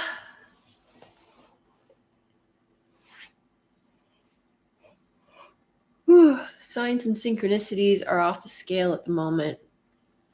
Well, that's good. I haven't had any signs and synchronicities for a while. I've had. Hello, Ixie. You come to say hello? No. She's mad. So, yeah, I haven't had any. I had seen a lot of very similar types of messaging, but that's about it. Yeah, no, that's Ixie's little. She's got a little bell on her collar. that that was Ixie's bell. Yeah, Woody Allen married his adopted daughter.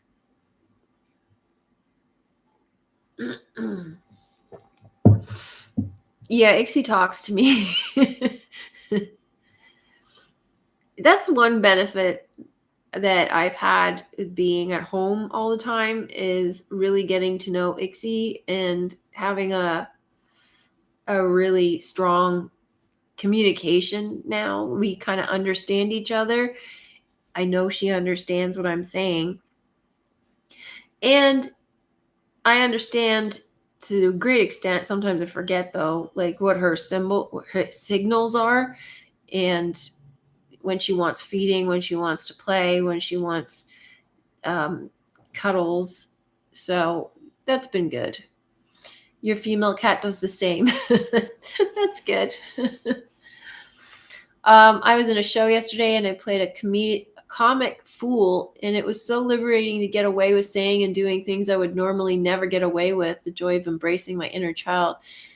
Yeah, that's true too. I used to do improv for a while, and when you play certain characters, you have that freedom of saying or doing things you normally wouldn't do because of restrictions from society. So that's liberating as well. I think that there's a reason why a lot of people are attracted to, the real jerk, or the class clown, because those people feel that they can say whatever they want and they kind of get away with it because it's so out there. And we kind of wish that we were able to express ourselves like that. We were able to say what we really want to say. But society says, no, that's not acceptable. You can't talk to people that way. Adam, I also work with a group with special needs, and it's therapy for these guys. Drama is play, and they get so much out of it. These guys have pure souls, and I feel it's what we're doing here. All the world's a stage, and we're just players. Yeah, I struggle sometimes because I have to remind myself not to take it so seriously. There's, you get caught up in daily minutia and responsibilities, and also the idea of like what we're supposed to do with our lives in the physical, and having people who are still, normies, who have this expectation of what you should do with your life, and you're not living up to their expectations, and yet you don't want that for yourself anymore. So this sort of battle between it's almost like you get to the point where none of it really matters, or at least you're kind of entertaining the idea where none of it really matters, so you can kind of play around with it and have fun with it and um, not really be chained to it.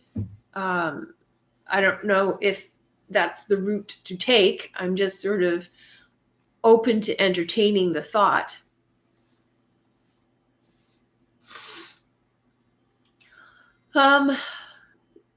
Stephen Perkis, I've had loads of coincidences lately. Saw first flat I saw for rent when I thought I'd have two. Oh, sorry. The first flat I saw for rent when I thought I'd have to move back to Brighton was next door where my friend lived, who was killed in Shoreham air show crash. Ooh.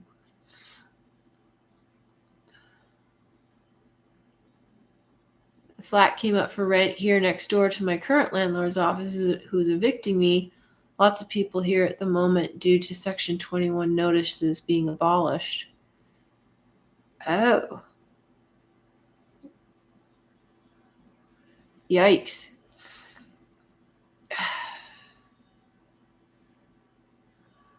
Well, that's interesting. I know I've noticed that I've seen a lot more deer as well. I saw 3. I went for a walk and I saw 3 within one little neighborhood area. People had left their Christmas decorations up still.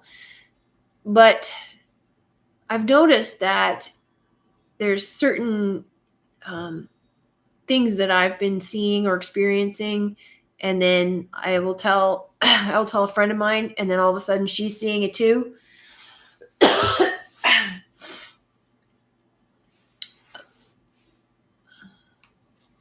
I was walking along recently thinking about years ago when I untuned my mate's guitar for a joke. Next minute there was a guitar hung in someone's porch. That was unusual for a guitar to be there. Spotless leopard. What do you need, boo? Oh, you're very warm. Where have you been sitting?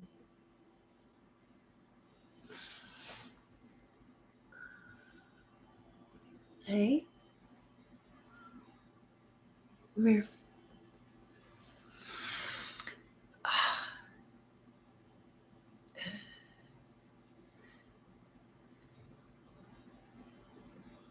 I think my ancestors are looking after me. What is meant for you won't leave you. I've had to trust the universe a lot lately and thanked it every time. Katie, too. Where have you been? Thank you. Welcome. Come here. Oh, do you want to join us?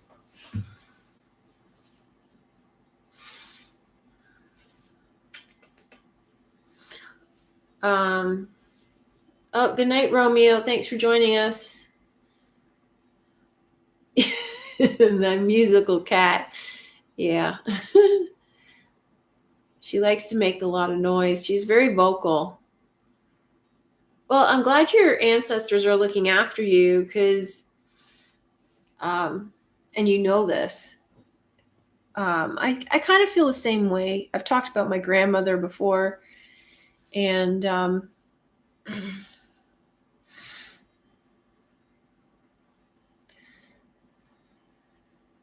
she's a little bit bigger now. Yeah.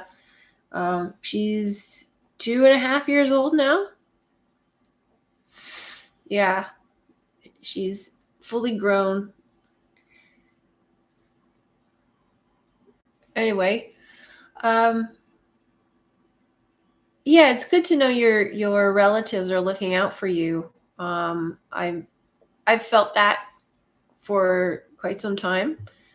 So, Ixie, hey,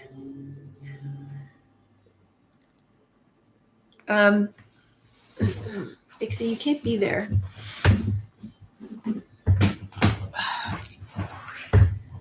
Come on.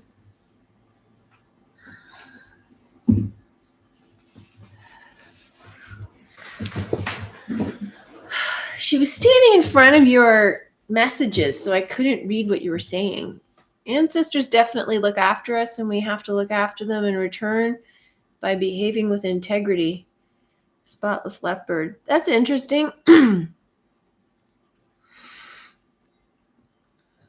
have no family here, but I feel my family elsewhere. I think they know what is genuine energy and those who are bad energy. You think your ancestors know who's genuine energy and bad energy? You mean like people coming into your life?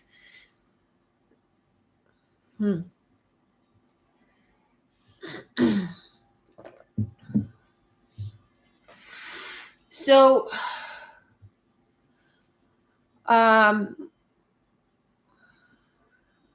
one of the subjects, I think they support you if your intentions are honorable.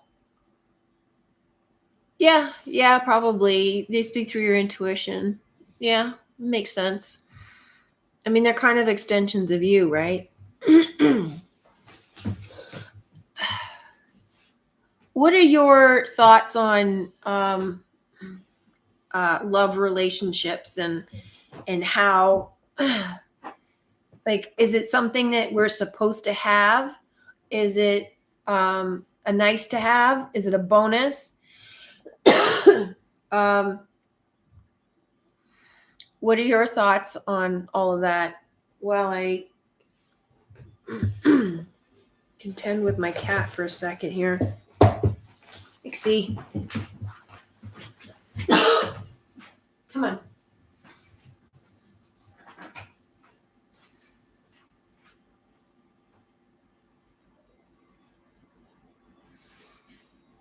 What are you doing?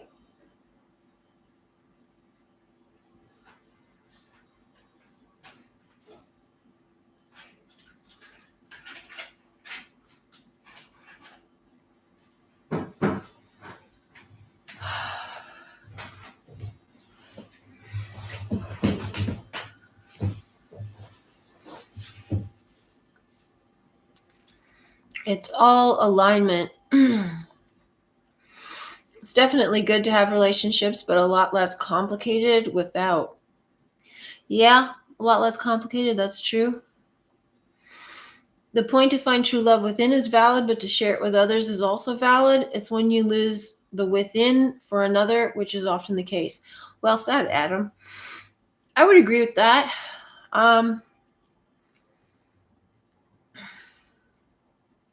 Relationships can be a disaster when it's seeking for the other to fix you. Oh, for sure. Yeah, and I think too, like when you're looking outside of yourself, like we were talking about earlier, um,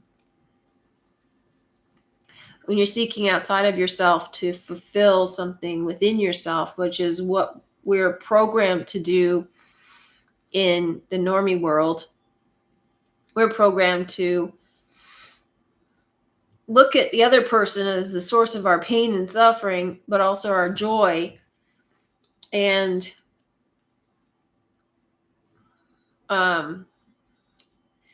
also to tend to their needs. I keep thinking about all the romance articles in women's magazines that basically tell women how to make your man happy.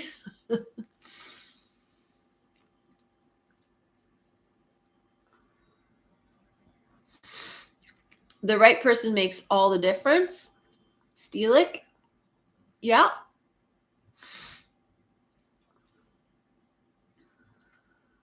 Spotless leopard. A lot of people settle because their friends have. That's a waste of two people. Yeah. That would be unfortunate. But I guess if you've chosen someone, you chose them for a reason. So there's something you're going to get out of it anyway. You get some learning from it. Unfortunately, it won't be a very positive experience. I've known my partner since we were 10 years. Oh my gosh, that's so sweet. 10 years old. We definitely meant to be together no matter how difficult it gets. We reflect each other's trauma to be healed, support each other's journey with love. Dude, that's so beautiful. And your partner knows the truth. Adam, they would need to be on the same path as me, but that path is narrow, so it's rare to find. Yeah, sadly, Adam, I agree with that. May not be so in the near future. More people are waking up, so that's good. Oh, bye, nobody knows. Thanks for joining. We learned we can't fix each other, but here to learn how to save ourselves. That's healthy. How many people are in a relationship that, if you want to answer this question, how many people are in a relationship with somebody who does not know the truth, who is a normie? Your partner knows the truth, so that's good. Has anybody left or lost a partner because of the truth? Adam, I couldn't do it. Yeah, I mean, I personally couldn't do it either. I find in my experience, in my journey, the truth has always split people up. It's always come between people. I'm at a place now where I'm learning to navigate relationships in a little bit better way so that it doesn't do that, in terms of friendships anyway. But if you can't share everything with a partner, that's really tough. That's really stressful. Boy, am I learning. Shouldn't have. Did 30 years later and 10 autoimmune diseases. 10? Wow, the trauma has led me down this painfully beautiful journey. Well, then obviously you should have. I'm glad it led you down this path. I'm sure all of us have had trauma that kind of led us here. So, but yeah, I mean, that's the hard part. But I'm glad you're learning from it. A normie who believed the propaganda would be impossible, spotless. Yeah, it would be tough. There are teenagers who weren't born when I last had a relationship, Steven. That's funny. Oh boy. I have compassion for my husband, no longer living in fear. Boundaries are in place. Well, that's good. Yeah, I was thinking about this yesterday. I find that the worst part of the truth journey, or the hardest part in navigating relationships, is the conspiracy fear part. When you're in the conspiracy fear trap and you're kind of polarized, the mentality is such that it's like you're very hypersensitive about knowing the truth. You're hypersensitive about the enemy and hypersensitive about anybody who sort of presents something that's false or perceived to be false. And so there's this sort of attacking energy that keeps going, which is why it's such a fear-based zone to be in. So once you're out of that, it's a little easier to be accepting of wherever anybody is in their journey. But when you're in that phase, it's very combative, and that phase definitely tears people apart. But at this stage, I could not be with somebody who is a normie. I can't do it.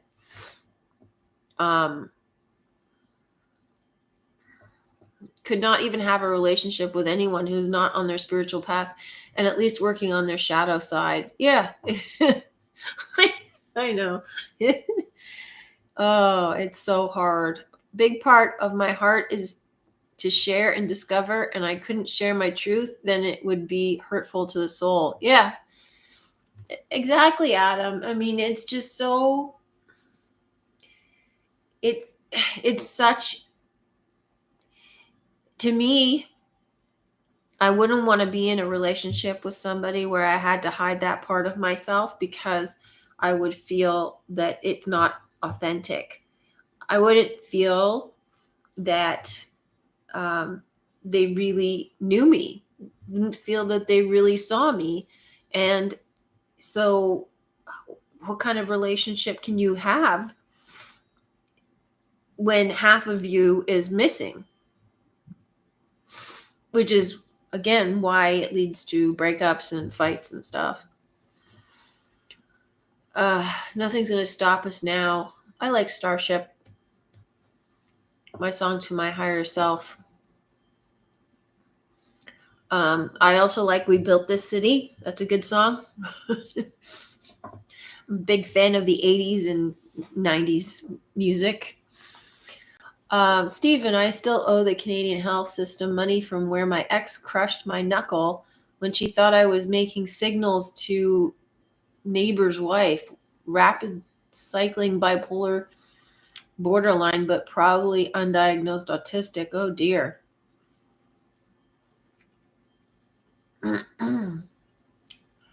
Well, that's tragic. Sorry to hear that. You may now kiss you may now kiss the bride through her mask. Yeah. Yeah, the normies who believe the propaganda, yeah, no, can't do that. I couldn't even the yeah, it's a step closer if they're in the conspiracy zone, but that's still a tough nut to crack.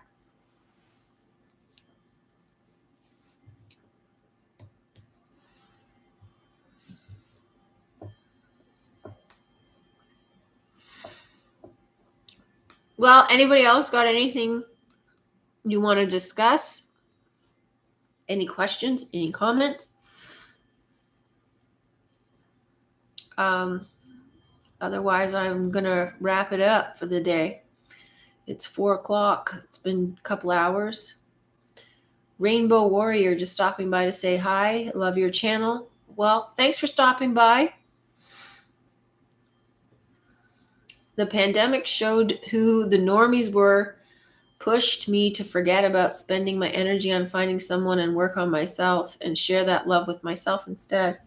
Oh, that's beautiful, Adam. Yeah, I agree. Um, this past year, I have spent mostly by myself. I shed all of my friends. I have, I think, 2 people that I talk to who are aware of the truth and my channel, so I can freely express myself with them. I spent the last year working on myself and getting more in tune with myself and enjoying my company. Like I enjoyed my company before, but I really enjoy my company now. um, I find, and maybe I don't know whether it's healthy, but I find I used to want to go out. I used to want to socialize with people. Not anymore. I really don't care. I don't have. Uh, I don't have much of a desire to socialize, especially with normies. Or if I do, it's on a very restricted basis because I feel drained. I feel like I was saying, closed off. Like half of me is missing, and it's very easy to say something that's kind of weird or off-putting, and I would imagine, like, I would imagine that most people would sort of dismiss it. Normies wouldn't even realize that it was weird, but They might just sort of think, well, she's got an interesting perspective on life. I'm not sure that I really agree with, but there's just this sort of barrier that exists that you will never overcome. So that's unfortunate, but yeah, I would rather spend time by myself doing things on my own, and I kind of check in with myself to say, well, yeah, I mean, with the right people, the people who we can connect with on a real level, then that's a different dynamic, and that's a different energy, and that's a different, you feel fueled rather than drained. You feel charged rather than flat. So that would be all right. But even then, I still I think I need my alone time now.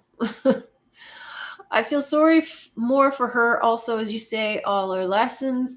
And as I've recently got my own autistic and ADHD diagnosis, I was all part of the sojourn. Well, sounds like you learned quite a bit from that experience. And yeah, I mean, you could feel compassion for her. James, big day tomorrow, stepping into a new chapter. Yeah, enjoy your trip. Adam, I'm with you. Feels less lonely than with a room full of people that aren't compatible. Exactly. Spotless, talking to yourself is brilliant. Stephen, Aquarius time.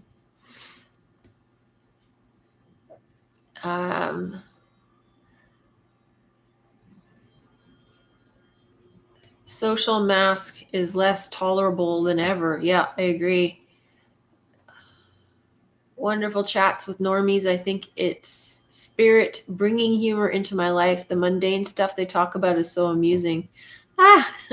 I'm glad you get amused by it, New. I mean, yeah, sometimes it's amusing. I think it's amusing from a distance, not so much close up. It's what I find most amusing is listening to my parents recognize things like the agendas and um, the the hidden trans, and all of the things that you think that normies don't see, that they're actually seeing, but they're not really realizing what it is they're seeing. So that brings me amusement. Um, I find it depressing listening to normies talk about things like, the American dream life, the hollow materialistic life goals that we're supposed to have. That kind of depresses me.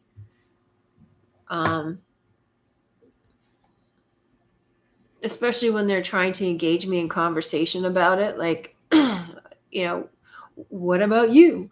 What do you do for a job? What do you do for a living? Where do you work? Who are your friends? Are you dating anybody? Do you have any children? And I'm like, I don't want to talk about this. You gotta laugh at it, otherwise you go nuts for sure. Oh, Chai 2, hello. Thanks for the stream. You're welcome. Hope you're not just joining us now, because we're kind of wrapping things up right now. A lot of people love to complain, and I just troll them lovingly. No one loves to complain more than British normies. Yeah, well, when you asked me what do you miss about England, and I didn't say the people. Don't get me wrong, there's some beautiful people there. But yeah, the British complain. I watched this show with my parents, Heartbeat, and and these people on this show are some of the miserable. There's some of the most miserable people I have seen on television. Like farmers. Some this police officer shows up at the farmer's door, and he's like, "What do you want?" And I'm like, what? Who answers the door like that to a police officer? No, absolutely no respect for what they do. And they just like, why are you disturbing me? What are you doing here? Get off my property. Immediately defensive, angry, aggressive, hostile. And I used to watch Coronation Street too, and that's full, full of complaining and moaning, and yeah, it's so true. Just joining, I got recommended to your show from a limey named Eternal Padawan. He's a good guy. Uh, well, I'm glad you could join. Used to love that show. Heartbeat was enjoyable to watch. Haven't seen it in years. Yeah. It's funny because what the going joke with my parents and me about the show is you better not marry the doctor because you'll get bumped off within a few episodes. So anyone, the doctor would marry a cop and then within a few episodes she'd be dead. I'm like, ugh. Nobody notices that in this show. Why doesn't anybody say anything? Yeah, Yorkshire. Yeah. That's what my dad says. My dad says, well, that's what they're like in Yorkshire. They're all miserable because they're hard workers and they're on the farm and everything. I still complain too. Usually the weather and stupid drivers. Corey's the worst. Yeah, for sure. Uh, the music to Coronation Street is the most miserable sound ever created. Farmers always claim to be poor in Yorkshire. Yeah, I don't know. It's just moan, moan, moan. You know, one of the things I noticed when I lived in this neighborhood in Toronto called Forest Hill, and it was one of the most affluent areas in the city. But I lived in a little walk up, 4-story walk up.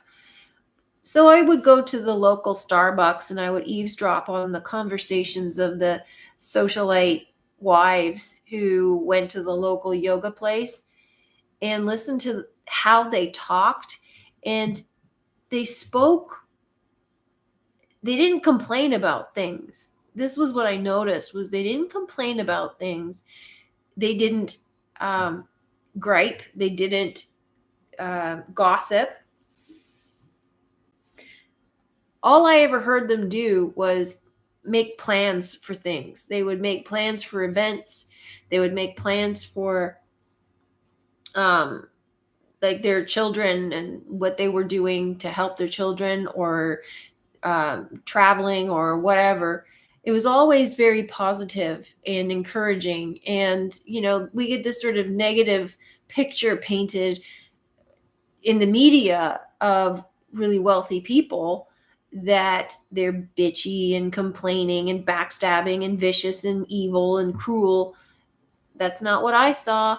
What I saw was uh, people who just were concerned with developing things and creating things and working together and having a positive experience. That's all I ever heard them talk about. So it was really interesting to listen to how they talked. Whereas you listen to poor people talk, all they do is moan and complain.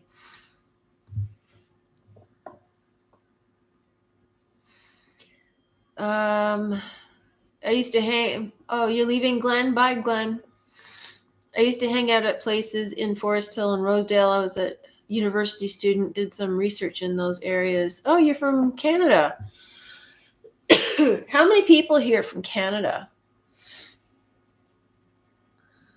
Met Gordon Lightfoot and talked to him for a half an hour. Cool. Yeah, those are really good neighborhoods. Rosedale's really pretty. You're in Barrie. Cool. Peterborough. Hello. Anybody else from Canada?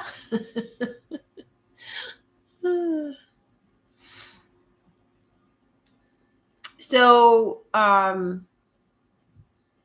what was I going to say? Yeah, in my neighborhood, I used to walk past one of these famous film directors. Can't remember now who it was, but I used to walk past him. It was funny because I ended up being an extra in one of his films, but I used to walk past him on the sidewalk so regularly that I swear he must recognize me, but not when I was out of context on the set of his movie.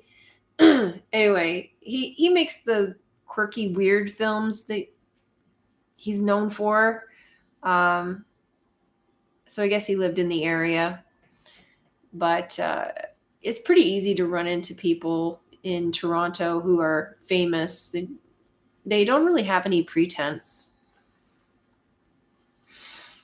California is full of bright, preppy people, and Britain is full of drips.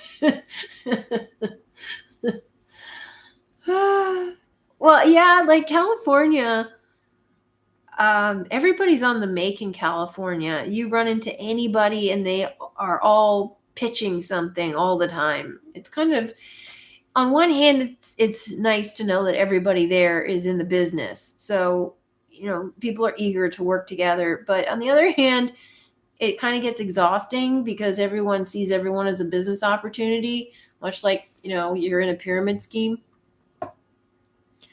Um,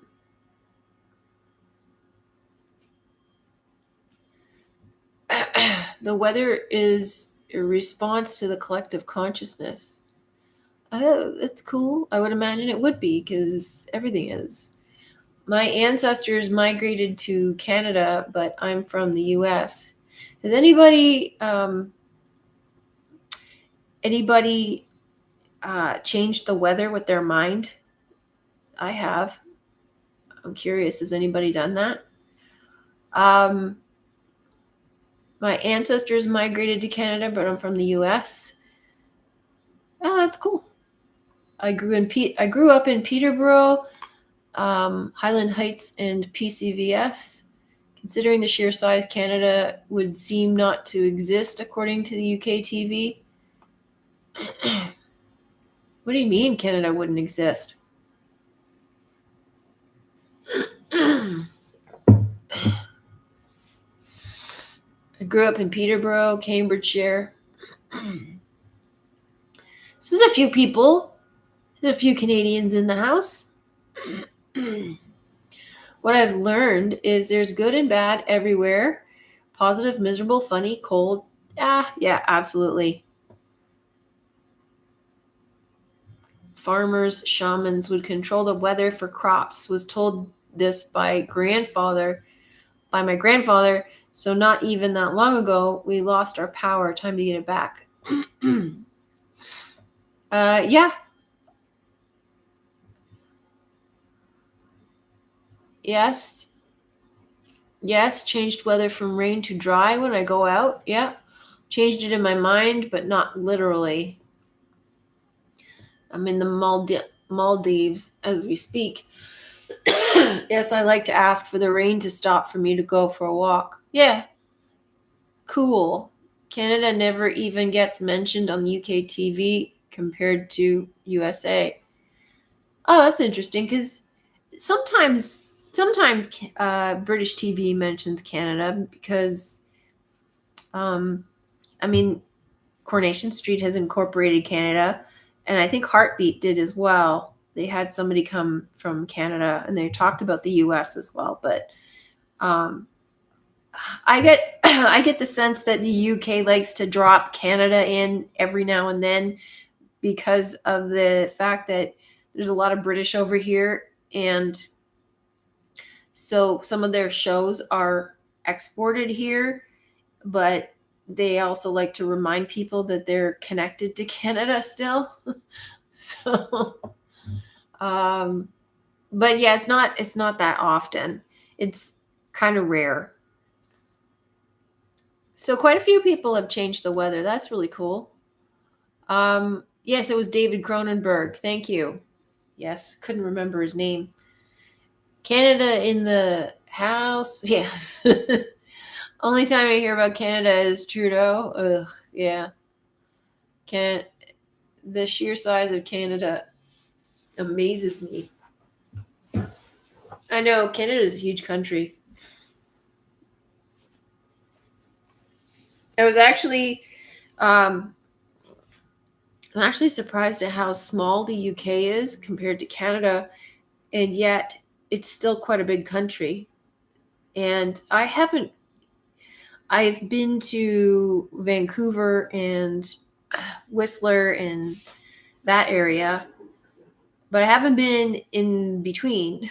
And um, I've been around Ontario quite a bit, a little bit of Quebec, but that's it. Like, and it's like a 6 hour drive from here to Ottawa, Quebec. So it's quite far. 4:20. I gotta go and prep for my show. See you later. All right, see ya. Nice of you to join. I think we're all closer than we think if you choose not to believe maps. Yeah, you're probably right. I mean, I do find it strange considering, I mean, Canada is so huge. It's a 5 hour flight from Toronto to Vancouver. It's a 5 hour flight from Toronto to London.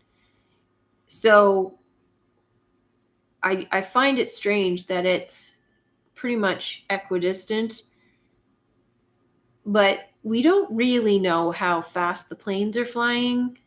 So, uh, how far is it really? Um, there must be a lot of uninhabited places there. Yeah, there's a lot. It's interesting because, um, well, I live in southern Ontario is very well developed, and yet there's still quite a bit of space. It's quite a bit of farmland, but there used to be a lot more. And there's a lot of there's still a lot of green space, but um, it's very lush. It's called the green belt because it's very fertile, and so most of the population lives in that area. Like the greatest percentage of people in Canada live in southern Ontario. But then there's pockets across even northern Ontario. There's quite a few people up there. And then there's Quebec is heavily populated, and Vancouver. Alberta's doing quite well now. But Saskatchewan is still very rural. There's a lot of farming there. And Manitoba is also very rural. And the East Coast, there's a lot of fisheries and stuff. And there were mines there, but I feel like the East Coast is kind of lacking in attention in this country. So it's there's definitely a lot of space. And then there's the Northwest Territories with the Inuit, or I don't know what they call themselves now, but yeah, there's a lot of empty space. The vast array of accents in the UK for a small island is interesting. I agree. Hi, Penny. How's your painting going? They travel between ports. Yeah, this is one thing that I found fascinating, and I was talking to my dad about it the other day. Is the accents, the diversity of accents in the UK, just within a few miles. And what I find surprising about that now is how multicultural England is, and yet the accents are still there. You would think that with modern technology, with modern transit, with remote working, how everybody's kind of more mobile these days, you would think that the accents would be more assimilated, more similar, and yet they're still very pocketed. I find that very strange. Like, why is that? Why do they stay despite all of the changes? I mean, some of these dialects have been there hundreds, thousands of years, and they don't change and they don't evolve, and they, some of the little subtleties do, but it's very strange. We're told the accents derive from immigration and influence, but you think that would evolve. Yeah, I agree. Because it's a simulation. Hello, Robin. Well, now that's just crazy talk. Yeah, maybe. Some people lose their accent a bit. I heard some teenagers whose sentences went up at the end, they sound almost American. Yeah, we we watch another British show called the British Baking Show. I'm sure it's very popular over there. We have a Canadian version as well, but we watch the British Baking Show as well as the Canadian one. So there's been a few people on there, and they have some very thick accents. There's been some people from Liverpool, and and their accents are really, really thick. And then there's been, excuse me, there was one girl on there.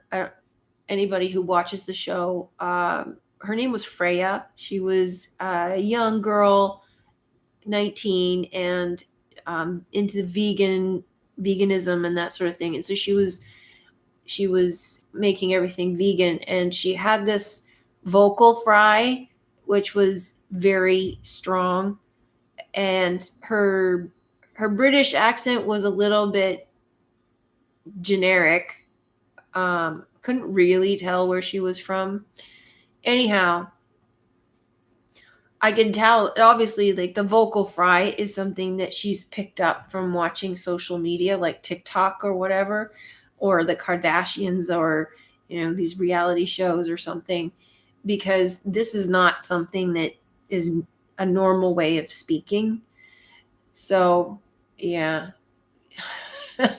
You have trouble with Scousers. Yeah, it's hard to understand some people, and I'm really good with accents, but there's one time I was in Manchester, I was listening to this guy talk, and he was just, I couldn't understand him.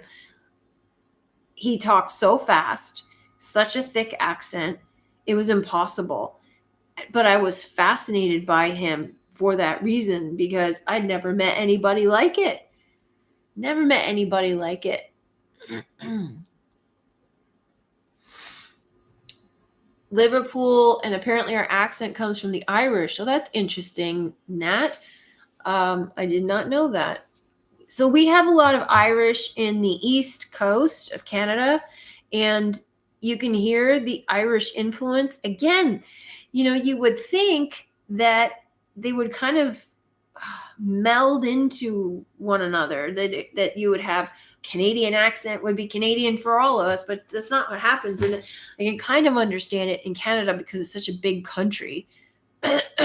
But the Irish moved to the East Coast, and there's a huge Irish population with this Irish turned sort of East Coast accent. So you got this sort of Newfie accent, and but you can hear the Irish in it. And I love Irish accent. I love it. I think it's beautiful, like a pure Irish. Such a beautiful way of speaking, which I think I think Irish is closer to how Canadians speak, because they enunciate their T's a little bit more. Whereas Americans are more, they turn their T's into D's.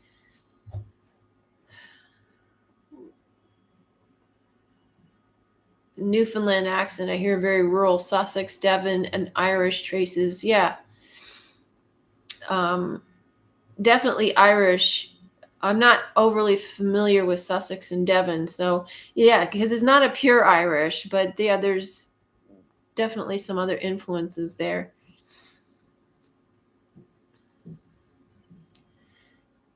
Geordie accent.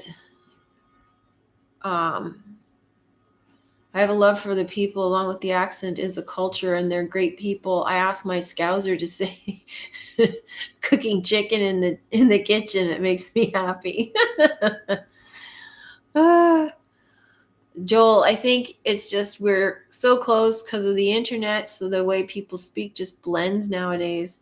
Well, that's what I would think. I would think that more accents would blend, but I don't. I'm still surprised at how isolated and pocketed these dialects are. Kingston, very Irish, even street called Balaclava Street. No wonder it's a troubled place. It would take generations. You have to remember not everyone is assimilated with technology and are more influenced by their immediate environment and schooling. Yeah, I agree. Yeah. Um, which which is again interesting because I think technology is fairly prevalent, but the the conclusion that I get from it is that everybody is more influenced by their immediate surroundings and their community. So, and you want to fit in, right? So if you live in a certain community and you grow up around a certain type of people, there's this need to fit in. So people tend to dress alike, sound alike, talk alike, and have sort of stick with commonalities in order to feel that they belong. Accents change without us noticing because I bet we all sound slightly different to our grandparents. Yeah, probably right. For sure. I mean, even if you look back in time to how people spoke decades ago to how we speak now, we speak slightly differently, which is usually influenced by the media. There's like the posh British accent on the BBC, and then the way that they speak now on the media in the UK is completely different, a little bit more casual. But I mean, usually in media is what you have to go by, which is a little bit contrived anyway. But yeah, you go back in time and think about how people used to speak in the 80s versus how they speak now, in the 50s and how they speak now, the 60s. There's the incantation, there's the emphasis on certain words, the choice of words. Some are a little bit more formal, a little bit more casual. The words, the colloquialisms, how people relate to one another. There's so many subtleties as well that come into play, for sure. A is a Canadian thing you can always pick up on, or calling H rather than H. H. My dad had a conversation with me about the H versus the H, and he said when I was young, it just really drives me mad because when I was younger, it was drilled into me, you don't say H, it's H.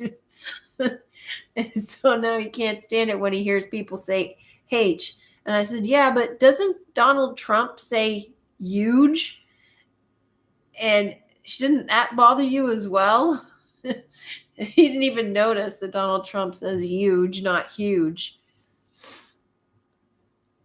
Can we go back to speaking like 1920s gangster? Sure, why not? I love the banter from 1920s 30s type films like His Girl Friday, that smart talking, quick-witted banter. I think it's so much fun but you can't talk like that in reality. Otherwise, people won't understand you. Everything is influenced for sure. Introductions, this goes back to the we live in a simulation. The introduction of standard English in schools has done much to try and destroy local accents and vocabulary. Yeah. The young ones in London sound like a mix of Jamaican and German. Well, that's interesting. Old Hollywood actors and actresses had very old-fashioned accents, but I always wished I talked like that. Yeah, there was a video I came across that was about the transatlantic accent or something, um, which was a cross between American and British. And it wasn't even a real accent, which is interesting. The the way that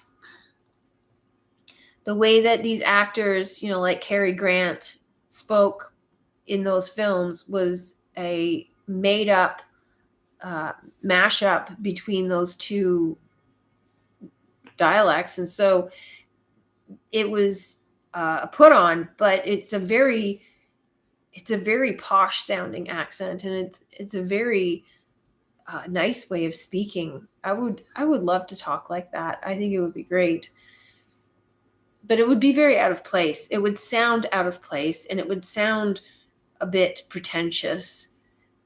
Maybe if you lived in, elite circles, you could get away with it. Hello, old chap. Hello from Norfolk. Dagan Morningstar. Welcome. Hello. Anyone in the UK ever spoken to a yam yam before? They literally speak different English. What's a yam yam? Herbs instead of herbs is a North American thing. I would say that it's probably an American thing. I don't think Canadians say herbs. They say herbs like a Rasta. Massive Jamaican influence in the youth. I had an influx from Jamaican and people from Barbados in the 60s. Love the Jamaican accent, not from a young white wannabe gangsters. There's quite a few Jamaicans in Canada too. They're really nice people. I like their approach to life, and I like how they talk. They have a nice way of talking.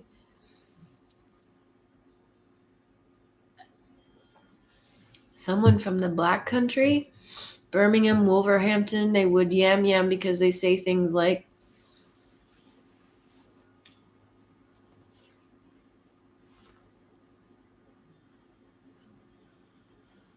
"Yam did put yam bins out." Yam did what? That's such a weird. If I put the bins out, why would they talk like that? Wow, that's so weird.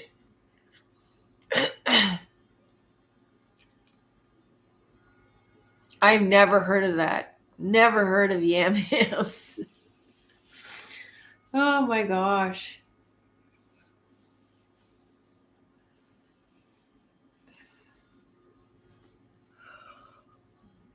Oh, yeah. A lot of people say yo instead of you, especially here. They always sound tired to you. Who, the yam yams or who are we talking about now? Oh goodness. All right, people. I'm gonna have to say that this is the end of the live chat. It's been great. Thank you for joining me, and I hope you enjoyed it.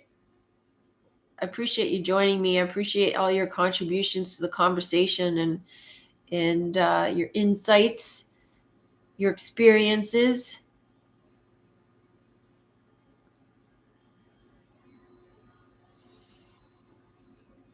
Indeed, it was good seeing you all too.